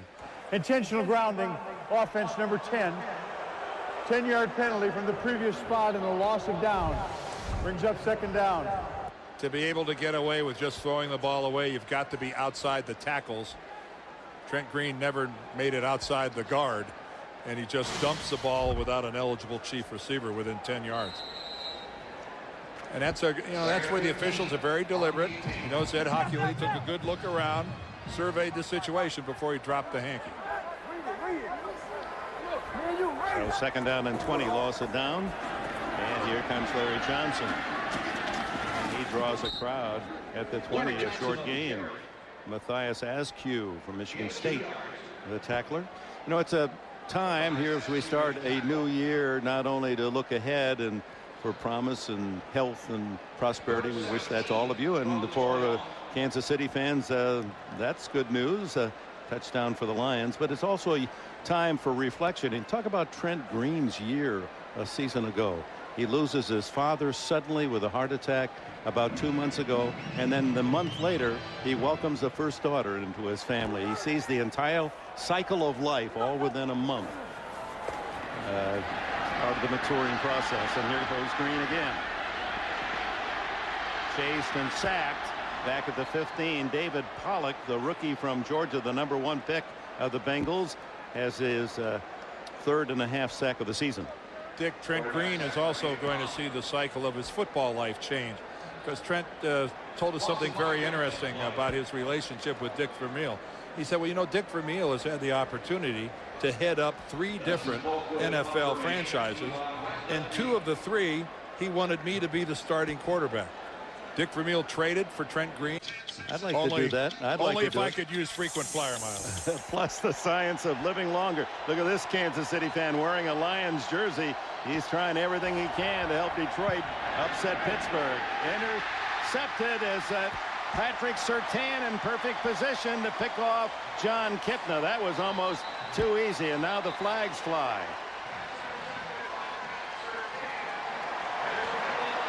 Little scrum after the play was over. Oh, Willie Anderson and Willie Anderson and Jared Allen are kind of pointing at each other. Allen, the sackmeister for the Chiefs, and a really high motor. I mean, this is a guy that from the first snap to the whistle, I mean, this guy doesn't even know any speed other than all out. Vermeil just loves the guy. Personal foul. Unnecessary roughness, Kansas City. Number 69. It's a 15-yard penalty. Kansas City keeps the ball, 1st and 10. Well, luckily for Kansas City, the penalty comes after the interception. Working the right side of the field. Boy, that's just, as Dick said, that's just way too easy throwing it to Patrick Surtain. That ball just kind of softly floats right into Surtain's hands. And then after the interception, first of all, the first guy in there is Eric Steinbach. And then, as it always happens, the last guy to throw something is the guy that gets the flag, and that was Jared Allen. Penalty takes it back to the Kansas City 37 as Surtain has his 4th interception of the year. Play action for Green. Looks deep downfield. Kennison, he's got it. And he's out of bounds at about the 7-yard line.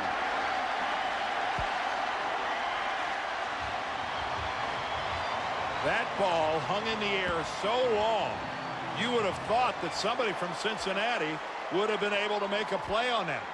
But Eddie Kennison backpedaling makes a catch. Now, you don't see that every day. This is the opposite of taking it in stride. Eddie Kennison turns around and backpedals and catches the ball. You don't get a good look at that every day. And Ratliff and Mitchell, both of them, way short of the play and unable to get in on it. 55 yards, and here's Larry Johnson looking for his 4th touchdown. Is wrapped up at the 5 by David Pollock. And what a game for Eddie Kennison, 151 yards on 7 catches. And I don't think that this is the way that Chuck Bresnahan wants to take his defensive football team into the playoffs. Giving up 37 last week to Buffalo, and now just being run out of Arrowhead by the Chiefs, who've already posted 421 yards of offense. And this is still the 3rd quarter. 2nd and goal. Johnson at tailback. Well, there's a false start on the Chiefs. False start. Casey Wigman. Offense number 62. 5-yard penalty. 2nd down. Tough day for Wigman, who draws praise of Coach Dick Vermeil almost every game for his solid play. Well, it takes, Dick, it takes something special to be the center and get called for a false start. Seeing that you're the one snapping the football, that's not easily done. It means you twitched your body and without snapping the football. Now that is a total lack of discipline. Your hand knows what it's doing, but your shoulders don't. You figure that out. I can't. You were in there. You ought to know. So it's 2nd and goal at the 10-yard line. And Green, looking for his 150th touchdown, is caught from behind by Pollock. That's the 2nd sack for the rookie today in the 2nd half. Well, that's why he was their #1 draft choice, because David Pollock has great speed. Yeah, he gets inside Willie Roaf because Willie comes off to pick up a blitzer.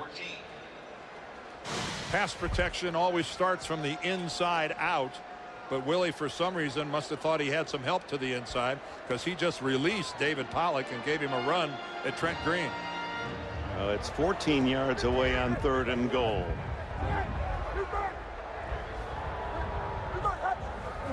Gonzalez in motion. The throw underneath to Gonzalez, and he gets to the 5-yard line.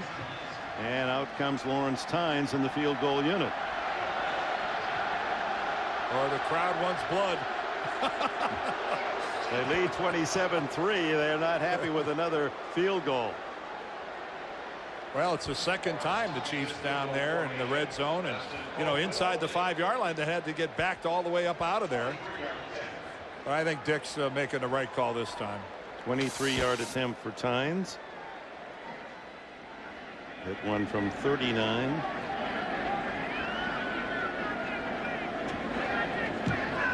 And punches that one through. And a 30-3 lead.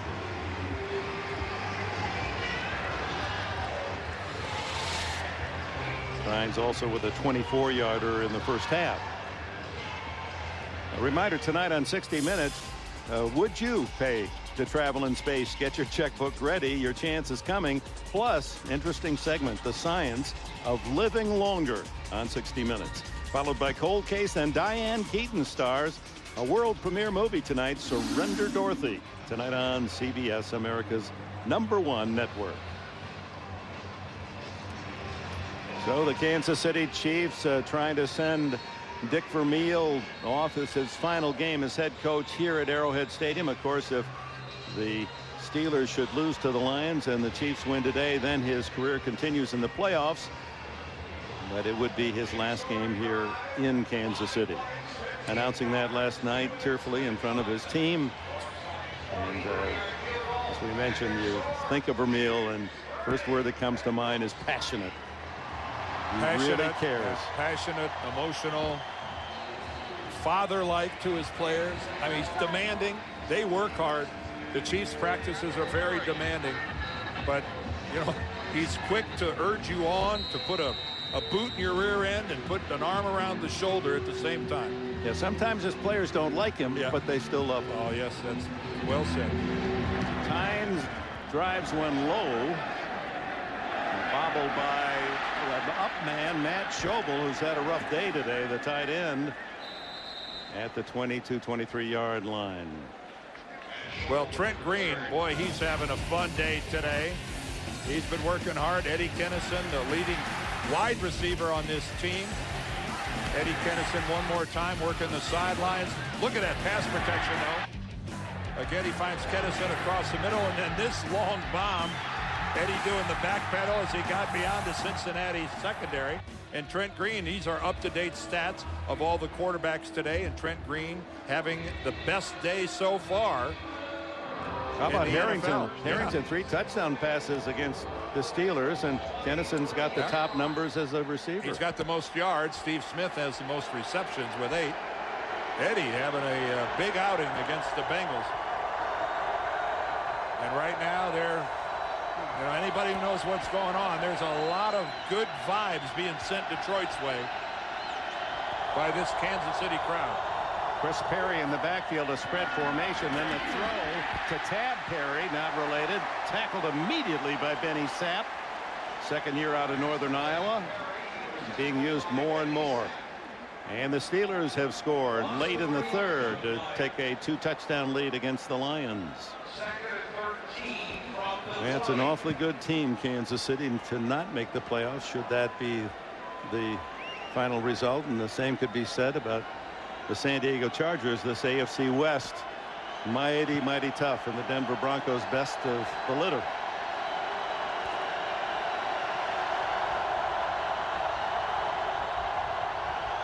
Three-yard loss on that pass play. Perry, a gain of 3 or 4. This Kansas City team, Dick's going to look back at some losses on the road. They beat Miami on the road, but then you look, they lost to the Giants on the road. They lost to Dallas on the road.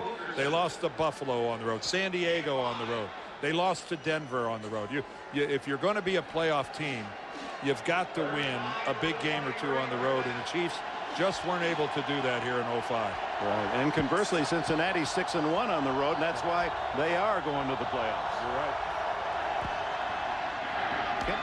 Hits Hushmanzada, and Hushmanzada, who's had a terrific season, started with 75 catches, brought down by Wesley, first down at the 40-yard line. TJ Hushmanzada he is such a good receiver after the catch. He said, I guess it goes back to my days when I returned kickoffs, but I just don't like to go down. You know, in an era where a lot of receivers kind of look for a soft spot to land, he's not one of them. Underneath to Perry, and Mitchell helped out by Kendrell Bell. The game's just a couple out to the 44-yard line, maybe the 45. They're going to mark at the 46 and a 6-yard pickup. Getting 2 years ago, it's easy to just a couple of years mask memory as Perry right at the sticks at the 50-yard line. Kitna was named the comeback player of the year and had a terrific season. What was really unusual about that season was that Carson Palmer stood on the sidelines and watched every single snap. He didn't get a single one that year, watching Kitna have a good year. And Kitna seeks it forward into Kansas City territory. That should be enough for the first down. And is so judged. And Carson Palmer, this evolution of his NFL career as Cincinnati here is just hurrying it up. Quick throw to Chad Johnson, and he is pinned at the 42 by Eric Warfield. Chad Johnson, and you're wondering what he might have in store with all of his package of celebrations this year. And he said, you know, Missouri is the show me state, isn't it? Yeah, well, I might have to show you something. I don't know what kind of mood he's going to be in if he does score.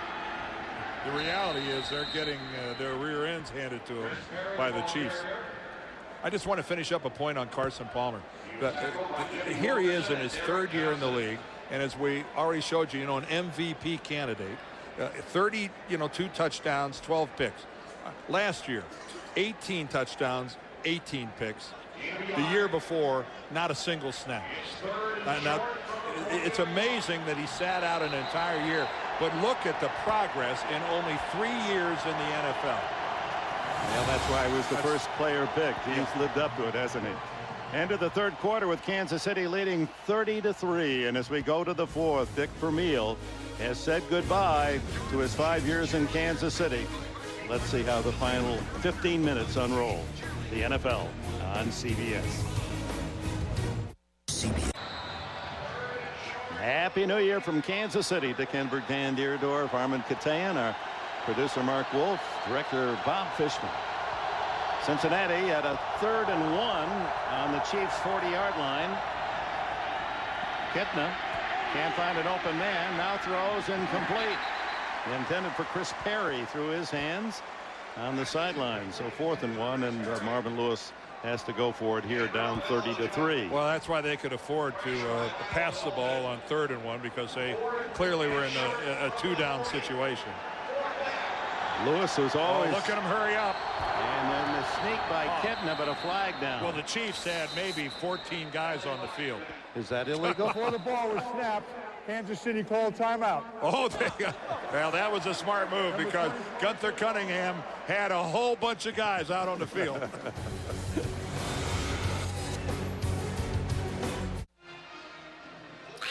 Reminder, January, get ready for a whole new generation of comedy and romance. Jenna Elfman stars in Courting Alex, coming Monday, January 23rd to CBS, America's #1 network. 4th and 1. And it's Perry vaulting forward just enough for the first down. Yeah, that was a good surge by the Bengal offensive line on the right side. And again, a reminder, Levi Jones, the starting left tackle, did not suit up today. No, the adjustment they made, the left guard Eric Steinbach, number 65, slid over to left tackle, where he has no experience playing out there. And then Scott Kustra slid in to take his spot at left guard. Quick throw underneath is complete to Tony Stewart, and the tight end has just his 3rd catch of the season. And that'll be good for another Cincinnati first down. How do you get a 6 on a guy's jersey to look any more like an 8 than the Cincinnati Bengals jersey? Well, on the close-up there, it's easy to read, but when you're 100 yards away, it's a little tougher. Perry dances and then is hit in the hole. He was straightened up by Kavika Mitchell. Boy, that's how you want a middle linebacker to deliver a message. Oh, now we got somebody hurt. Kansas City Chief down. Here goes Chris Perry working the right side, but he's going to find number 50. Ooh, right there. We'll be back. Thousands of possibilities. Get yours. And by Capital One. What's in your wallet?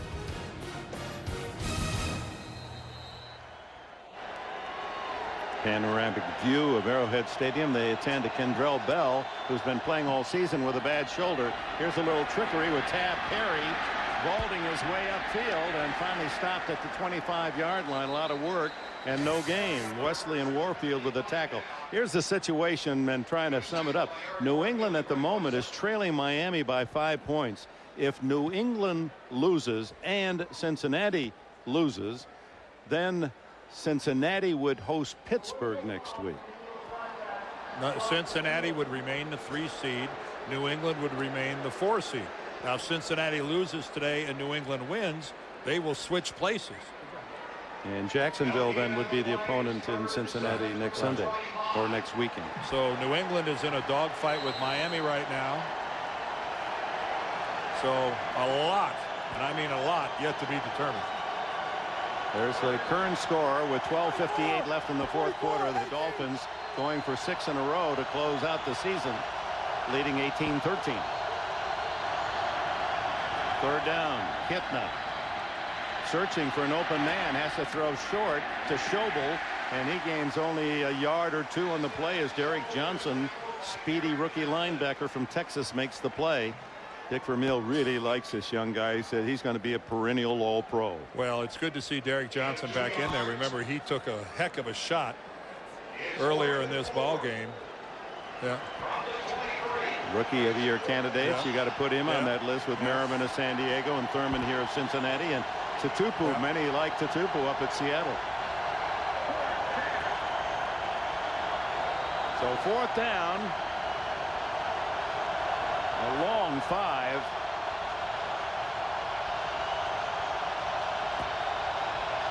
Blitz.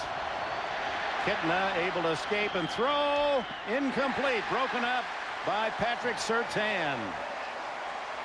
Well, he's trying to get the ball to Houshmandzadeh, but it just stayed in the air. It floated. And Surtain able to make the play. And once again, Kansas City gets it done. The Chiefs taking over on downs at their own 23-yard line with a 33 lead here in the 4th quarter. And the quick throw to Dante Hall. Slips one tackle and brought down 1st down at the 35-yard line. Well, you can kick off the new year with America's #1 network and see why over 140 million viewers turn to CBS for television's #1 comedy, #1 reality show, #1 news magazine, #1 show on TV. Plus, more people watch the NFL on CBS than any other network. Happy New Year from all of us at CBS. First down for Green and the Chiefs at the 35-yard line. Under some pressure, he has to get that one off in a hurry. Not too many red shirts in the area, but Ed Hockley doesn't toss the flag. Dick, you mentioned how more people watch the NFL on CBS than any other network. There are teams in the AFC not going to the playoffs that might be the 2nd or 3rd seed in the NFC. Yes. There is an abundance of good football teams here in the AFC this year. It's not the most banner of years over in the other conference. And Dick Vermeil is looking at a football team that's not, may not make the playoffs if Pittsburgh goes ahead and wins today. San Diego with Marty Schottenheimer's club, a couple of high-quality teams not getting in the tournament. Miami, there you go, another one. And Kansas City looks as if they're going to win 10 games and not make it. That didn't happen very often in the past. Larry Johnson draws the crowd. Odell Thurman leading the charge. Here's the NFC look with Seattle the #1 seed and the Bears, surprising Bears, the 2nd seed. Giants clinched things yesterday with their win in Oakland. Tampa Bay has clinched a playoff berth. Carolina, Washington with Dallas still on the outside, much like Kansas City, needing some help to make the playoffs. They need a lot of help. Bill Parcells denying some rumors that he might do the same as Vermeil and retire this year. Let's hope he hangs around as well. Green down the middle, open. Dante Hall. And Hall sprints inside the 40-yard line before Ifeanyi Ohalete can clip him down. And if there's been a theme all day, it is Trent Green finding receivers wide open in this Cincinnati secondary. Again, take a look at this. Dante Hall just running a simple little pattern, but at the last minute you can see that Bowman took a dive for the ball, and when you gamble like that and don't hit it, you know it's a completion for sure. First down at the 38-yard line. And as they try to beef up the defense to stop Johnson, that's opening up some passing lanes, and Johnson now with the flag down as he's tackled after a gain of 4. Umpire tossed it. Offense, number 92. Offense, 92. I don't think so. Correction, defense, number 92.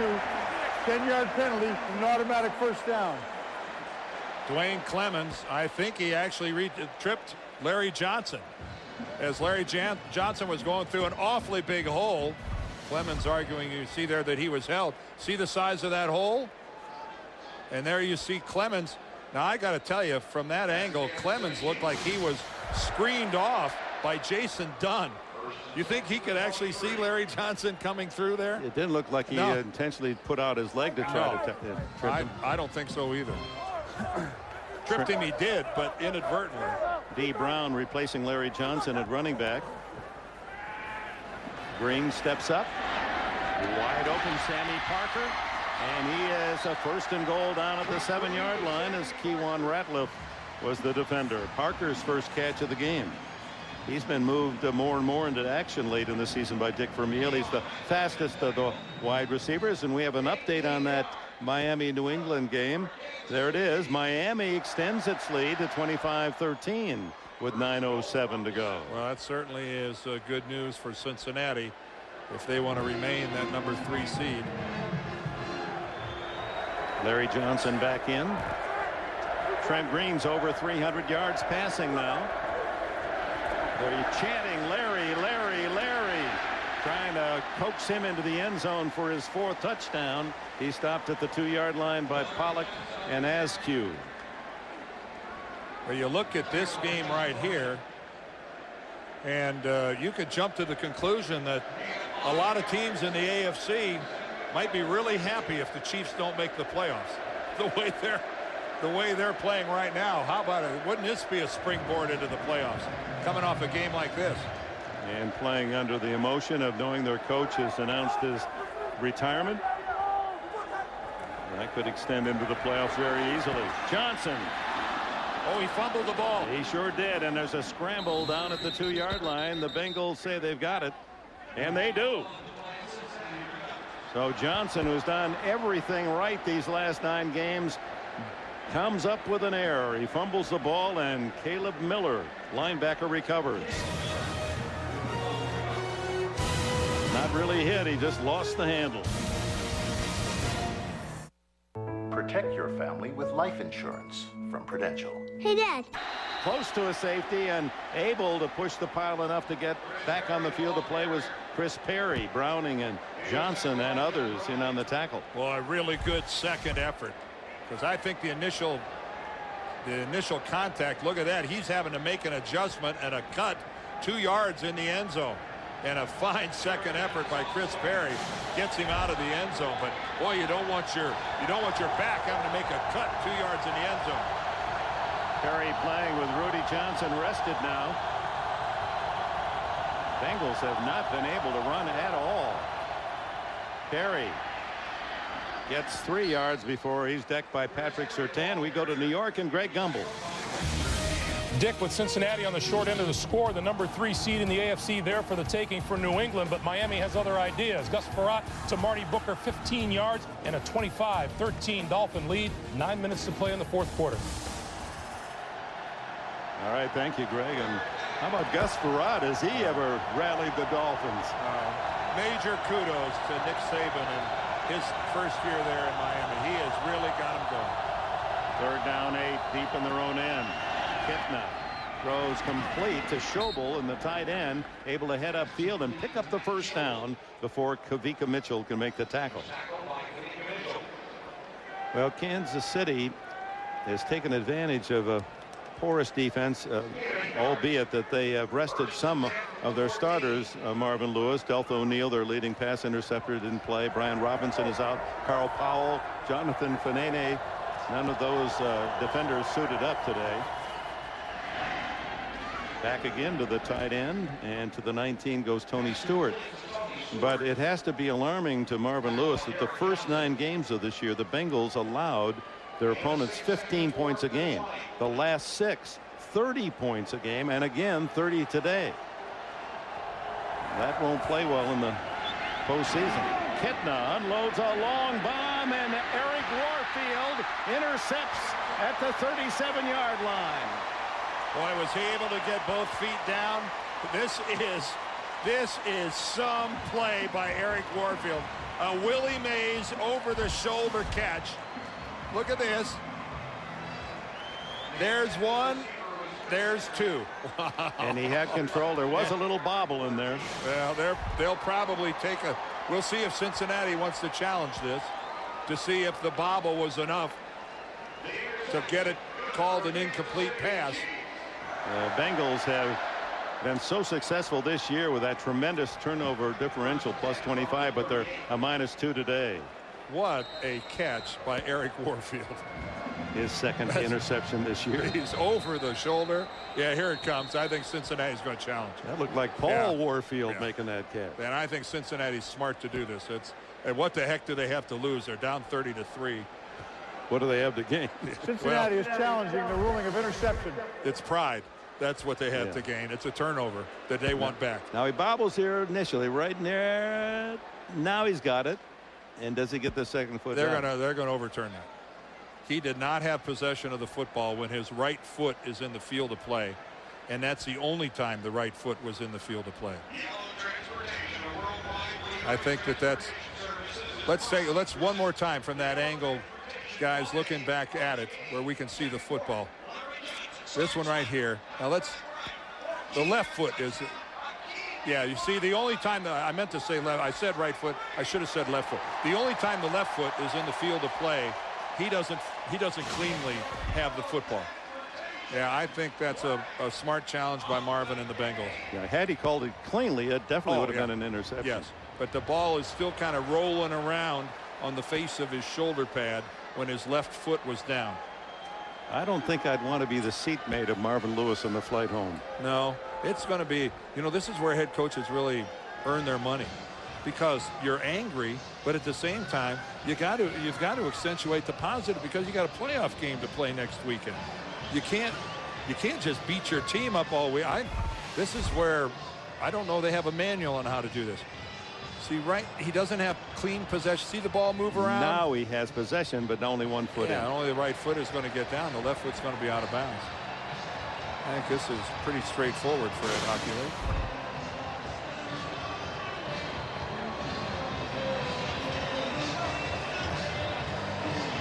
He might be looking at the top 10 football plays of the 2005 season in there, Turn into a switch. Take a little time. Again, back to Marvin Lewis, and how does he handle this? This really is a quandary for a head coach. Yeah.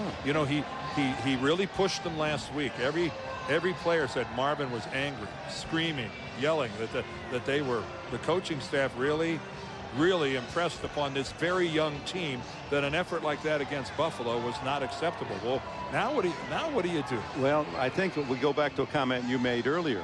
As soon as you take out your star player, Carson Palmer, the whole complexion changes, and he's going to start with saying our big guy's going to be there for the full game next week, so that'll be different. But he's also got to say, you guys have to individually be accountable for your own performance out there. I don't care if Carson Palmer isn't playing or John Kitna. You still have to block your guy. You still have to tackle your guy. Well, that's what they didn't do very well. That's what they didn't do very well. And Carson can't help him there again.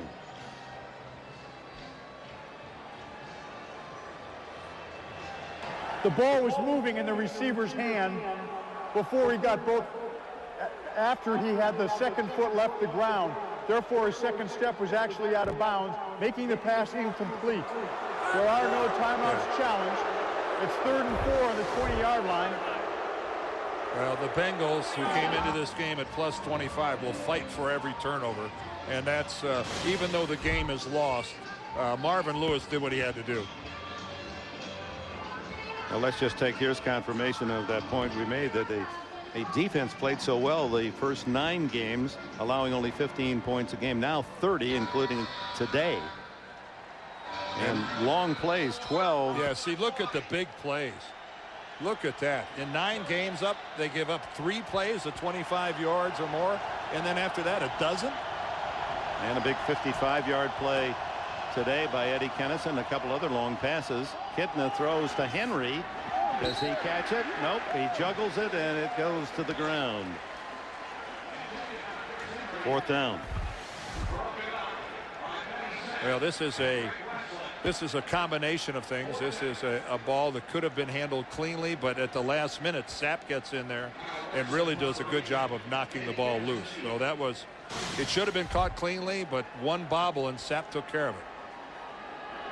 Benny's a cousin of Warren Sapp, and a free agent out of Northern Iowa. He's playing more and more. Eddie Kennison, and they're going to fake the punt, and it works on a pass to Schobel as the punter Kyle Larson throws complete. Does it count? A flag is down. And why not come up with a little trickery here in a 33 deficit? The only thing I can say, Dick, is that wing of the Sapp family must be a whole lot smaller than Warren's wing. Because how can Warren Sapp have a ineligible receiver downfield by the offense? Number 86, who was lined up in an ineligible position. 5-yard penalty. Repeat 4th down. Well, Benny is 5'9", 190 pounds. Now, wait a minute. Let me up. Let me up. Oh, look at Marvin. Whoa. Yeah, nothing has gone right, and it was waiting to explode.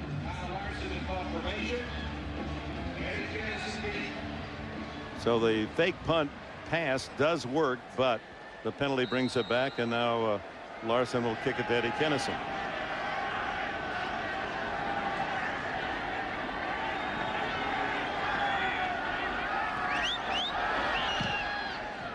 Beautiful kick, driving Kennison all the way back to his 33. Well, he's done everything else well today, and Kennison, a good return to the Cincinnati 48-yard line. Ohalede made the tackle. Miami now has its lead cut to 25-20, 6 minutes plus to go. If that holds up, Cincinnati would play Pittsburgh. They met twice this year. Week 7, Cincinnati. Willie Parker, 131 yards rushing and 1 touchdown for the Steelers. Hines Ward, a 4-yard touchdown pass from Ben Roethlisberger, and a 27-13 Steelers win. Now, the next meeting was Week 13 in Pittsburgh, one of the biggest wins in recent Bengals history. Rudy Johnson rushing for 98 yards and 2 touchdowns. A late sack on Roethlisberger helped preserve the Bengals' 38-31 win in the Steel City. So they split on the regular year, each winning on the road. There's that throwback pass to the tight end. Tony Gonzalez skips 1 tackle and knocked out of bounds at the 40-yard line by Pollock. Well, Pittsburgh, especially of late, dominating the series. We talk with the players and coaches and ask them about playing the Steelers again. And I think the feeling is that that's their close-by rivalry, and the Steelers have been the giant in the area where they want to play. There were fans in Cincinnati saying we're better off losing because then we could play Jacksonville. And I loved Willie Anderson. Don't get scared on us now. Bring on, we'll play Pittsburgh. But don't get scared. Here's Larry Johnson. And he breaks out of the pack and is tackled at the 32, and I believe that'll put him over 200 yards on the day. Patrick Boddy put his on Johnson finally to get him on the ground. The thing that a lot of those fans don't acknowledge is that in the last 10 times that Jacksonville has played Cincinnati, Jacksonville has won 9 of the 10, including this year. Well, as you see, Larry Johnson, the second time he's gone over 200. But the Bengals and their tackling, whoa, do they have got to tighten that up, or it will be a short run in the playoffs. 201 yards for Larry Johnson, so D. Brown comes in. Over 500 yards of offense for the Chiefs, who just keep moving it. Now it's Tony Richardson, and he's tackled at the 10-yard line. Now let's check Cincinnati against Jacksonville. They met in week 5 this year. Leftwich of Jacksonville connected with Ernest Wilford. That was an 11-yard touchdown. In the 4th, Carson Palmer found Chris Henry, 25-yard touchdown pass. That cut the lead to 3. The Bengals had a chance down the stretch, but Byron Leftwich fumbled. The Jaguars won the game 23-20, handing the Bengals their first loss of the season. So it'll be mighty competitive whether it is Jacksonville or Cincinnati. But the Bengals know they at least will have that home field crowd in the Queen City rooting heartily for them. It's been 15 years since Cincinnati has been in the playoffs. 15 years since they had a winning season. That's a generation of time of despair. And what a smart move Mike Brown made when he hired Marvin Lewis, who came in and changed everything about the organization. Every move he makes is about winning. One of the players told us we now travel first class, we eat first class. We're like a real NFL team. It's kind of a shot at the former management. Green underneath to D. Brown. Brown touchdown. Dee Brown with his first touchdown as a Chief. And he's able to do this at the same time he's the point guard for the University of Illinois. Yeah, how does a guy get to do both? You know, there's a kid still can play like that. Yeah, it's nearby, isn't it, Illinois? Dee Brown, their little guard. That's 150th touchdown pass for Trent Green in his 12 years in the league. So, and I'll tell you this, Dick, with a 30-3 lead prior to that play, Al Saunders is calling this game like it's in the first quarter. He's throwing the football at will. He's not changing up his call just because they're on top of a big lead. That's a colorful touchdown. Green to Brown. Enough to turn you pale. Well, if only Detroit would be Pittsburgh, then Kansas City would be in the pink. I like it. At the third. Wide open. And then again, missed tackles. Again, Marvin Lewis.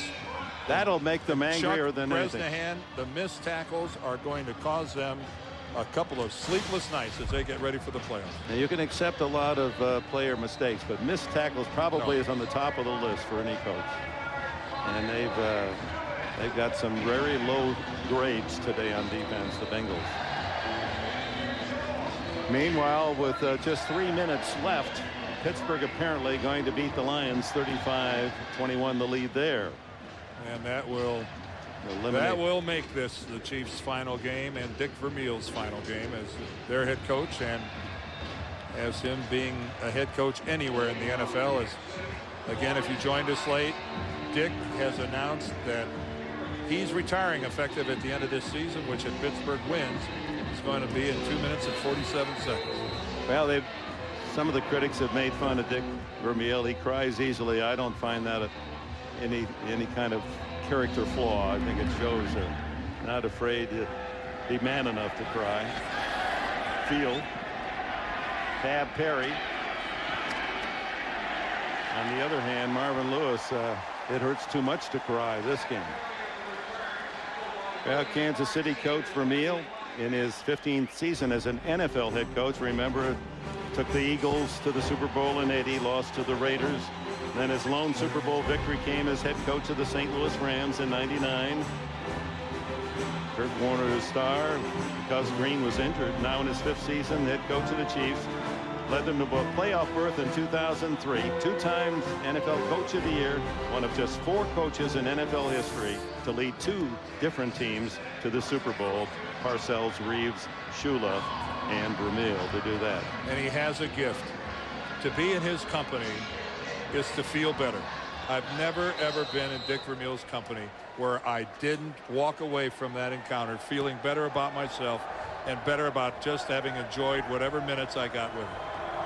Well, he has a beautiful vineyard out in Sonoma, Napa Valley in California. His roots growing up in Calistoga in the Napa Valley, and he's a connoisseur of fine wine, and he'll be able to sit with his lovely wife Carol, his grandchildren, and reflect upon an absolutely marvelous career. I loved his line in his interview with Armin Katayan that ran in the NFL Today earlier today, where he said, well, I've got 11 grandchildren, and I guess I'll get to do some coaching there.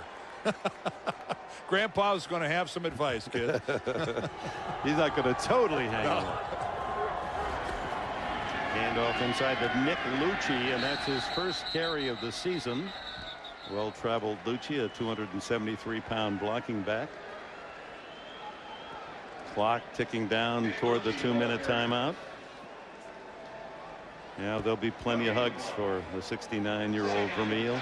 And even though this game will go, it's a win for them, and the Pittsburgh game didn't work out, Dick Vermeil in his heart knows that this team turned in this effort because he told them that he was retiring. At least he'll walk away knowing how they responded to him. And with his very favorite pupil, his quarterback, personality much like Coach Vermeil, Trent Green.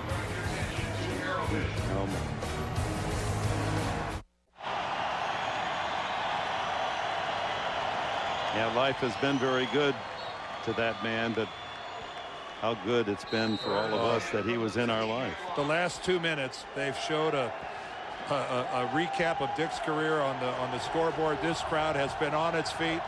It was a wonderful couple of minutes. Meanwhile, the Bengals trying to perhaps get a frosting score here at the end of the game. And another drop, this one by Kevin Walter. There's the big scoreboard recapping his Kansas City 5 years. And then the man with whom he's been associated for well over 30 years. They go back to their days at UCLA when he was head coach, and Carl Peterson, general manager and vice president of the Kansas City Chiefs, was his assistant coach. Eddie Kennison back on the punt return here.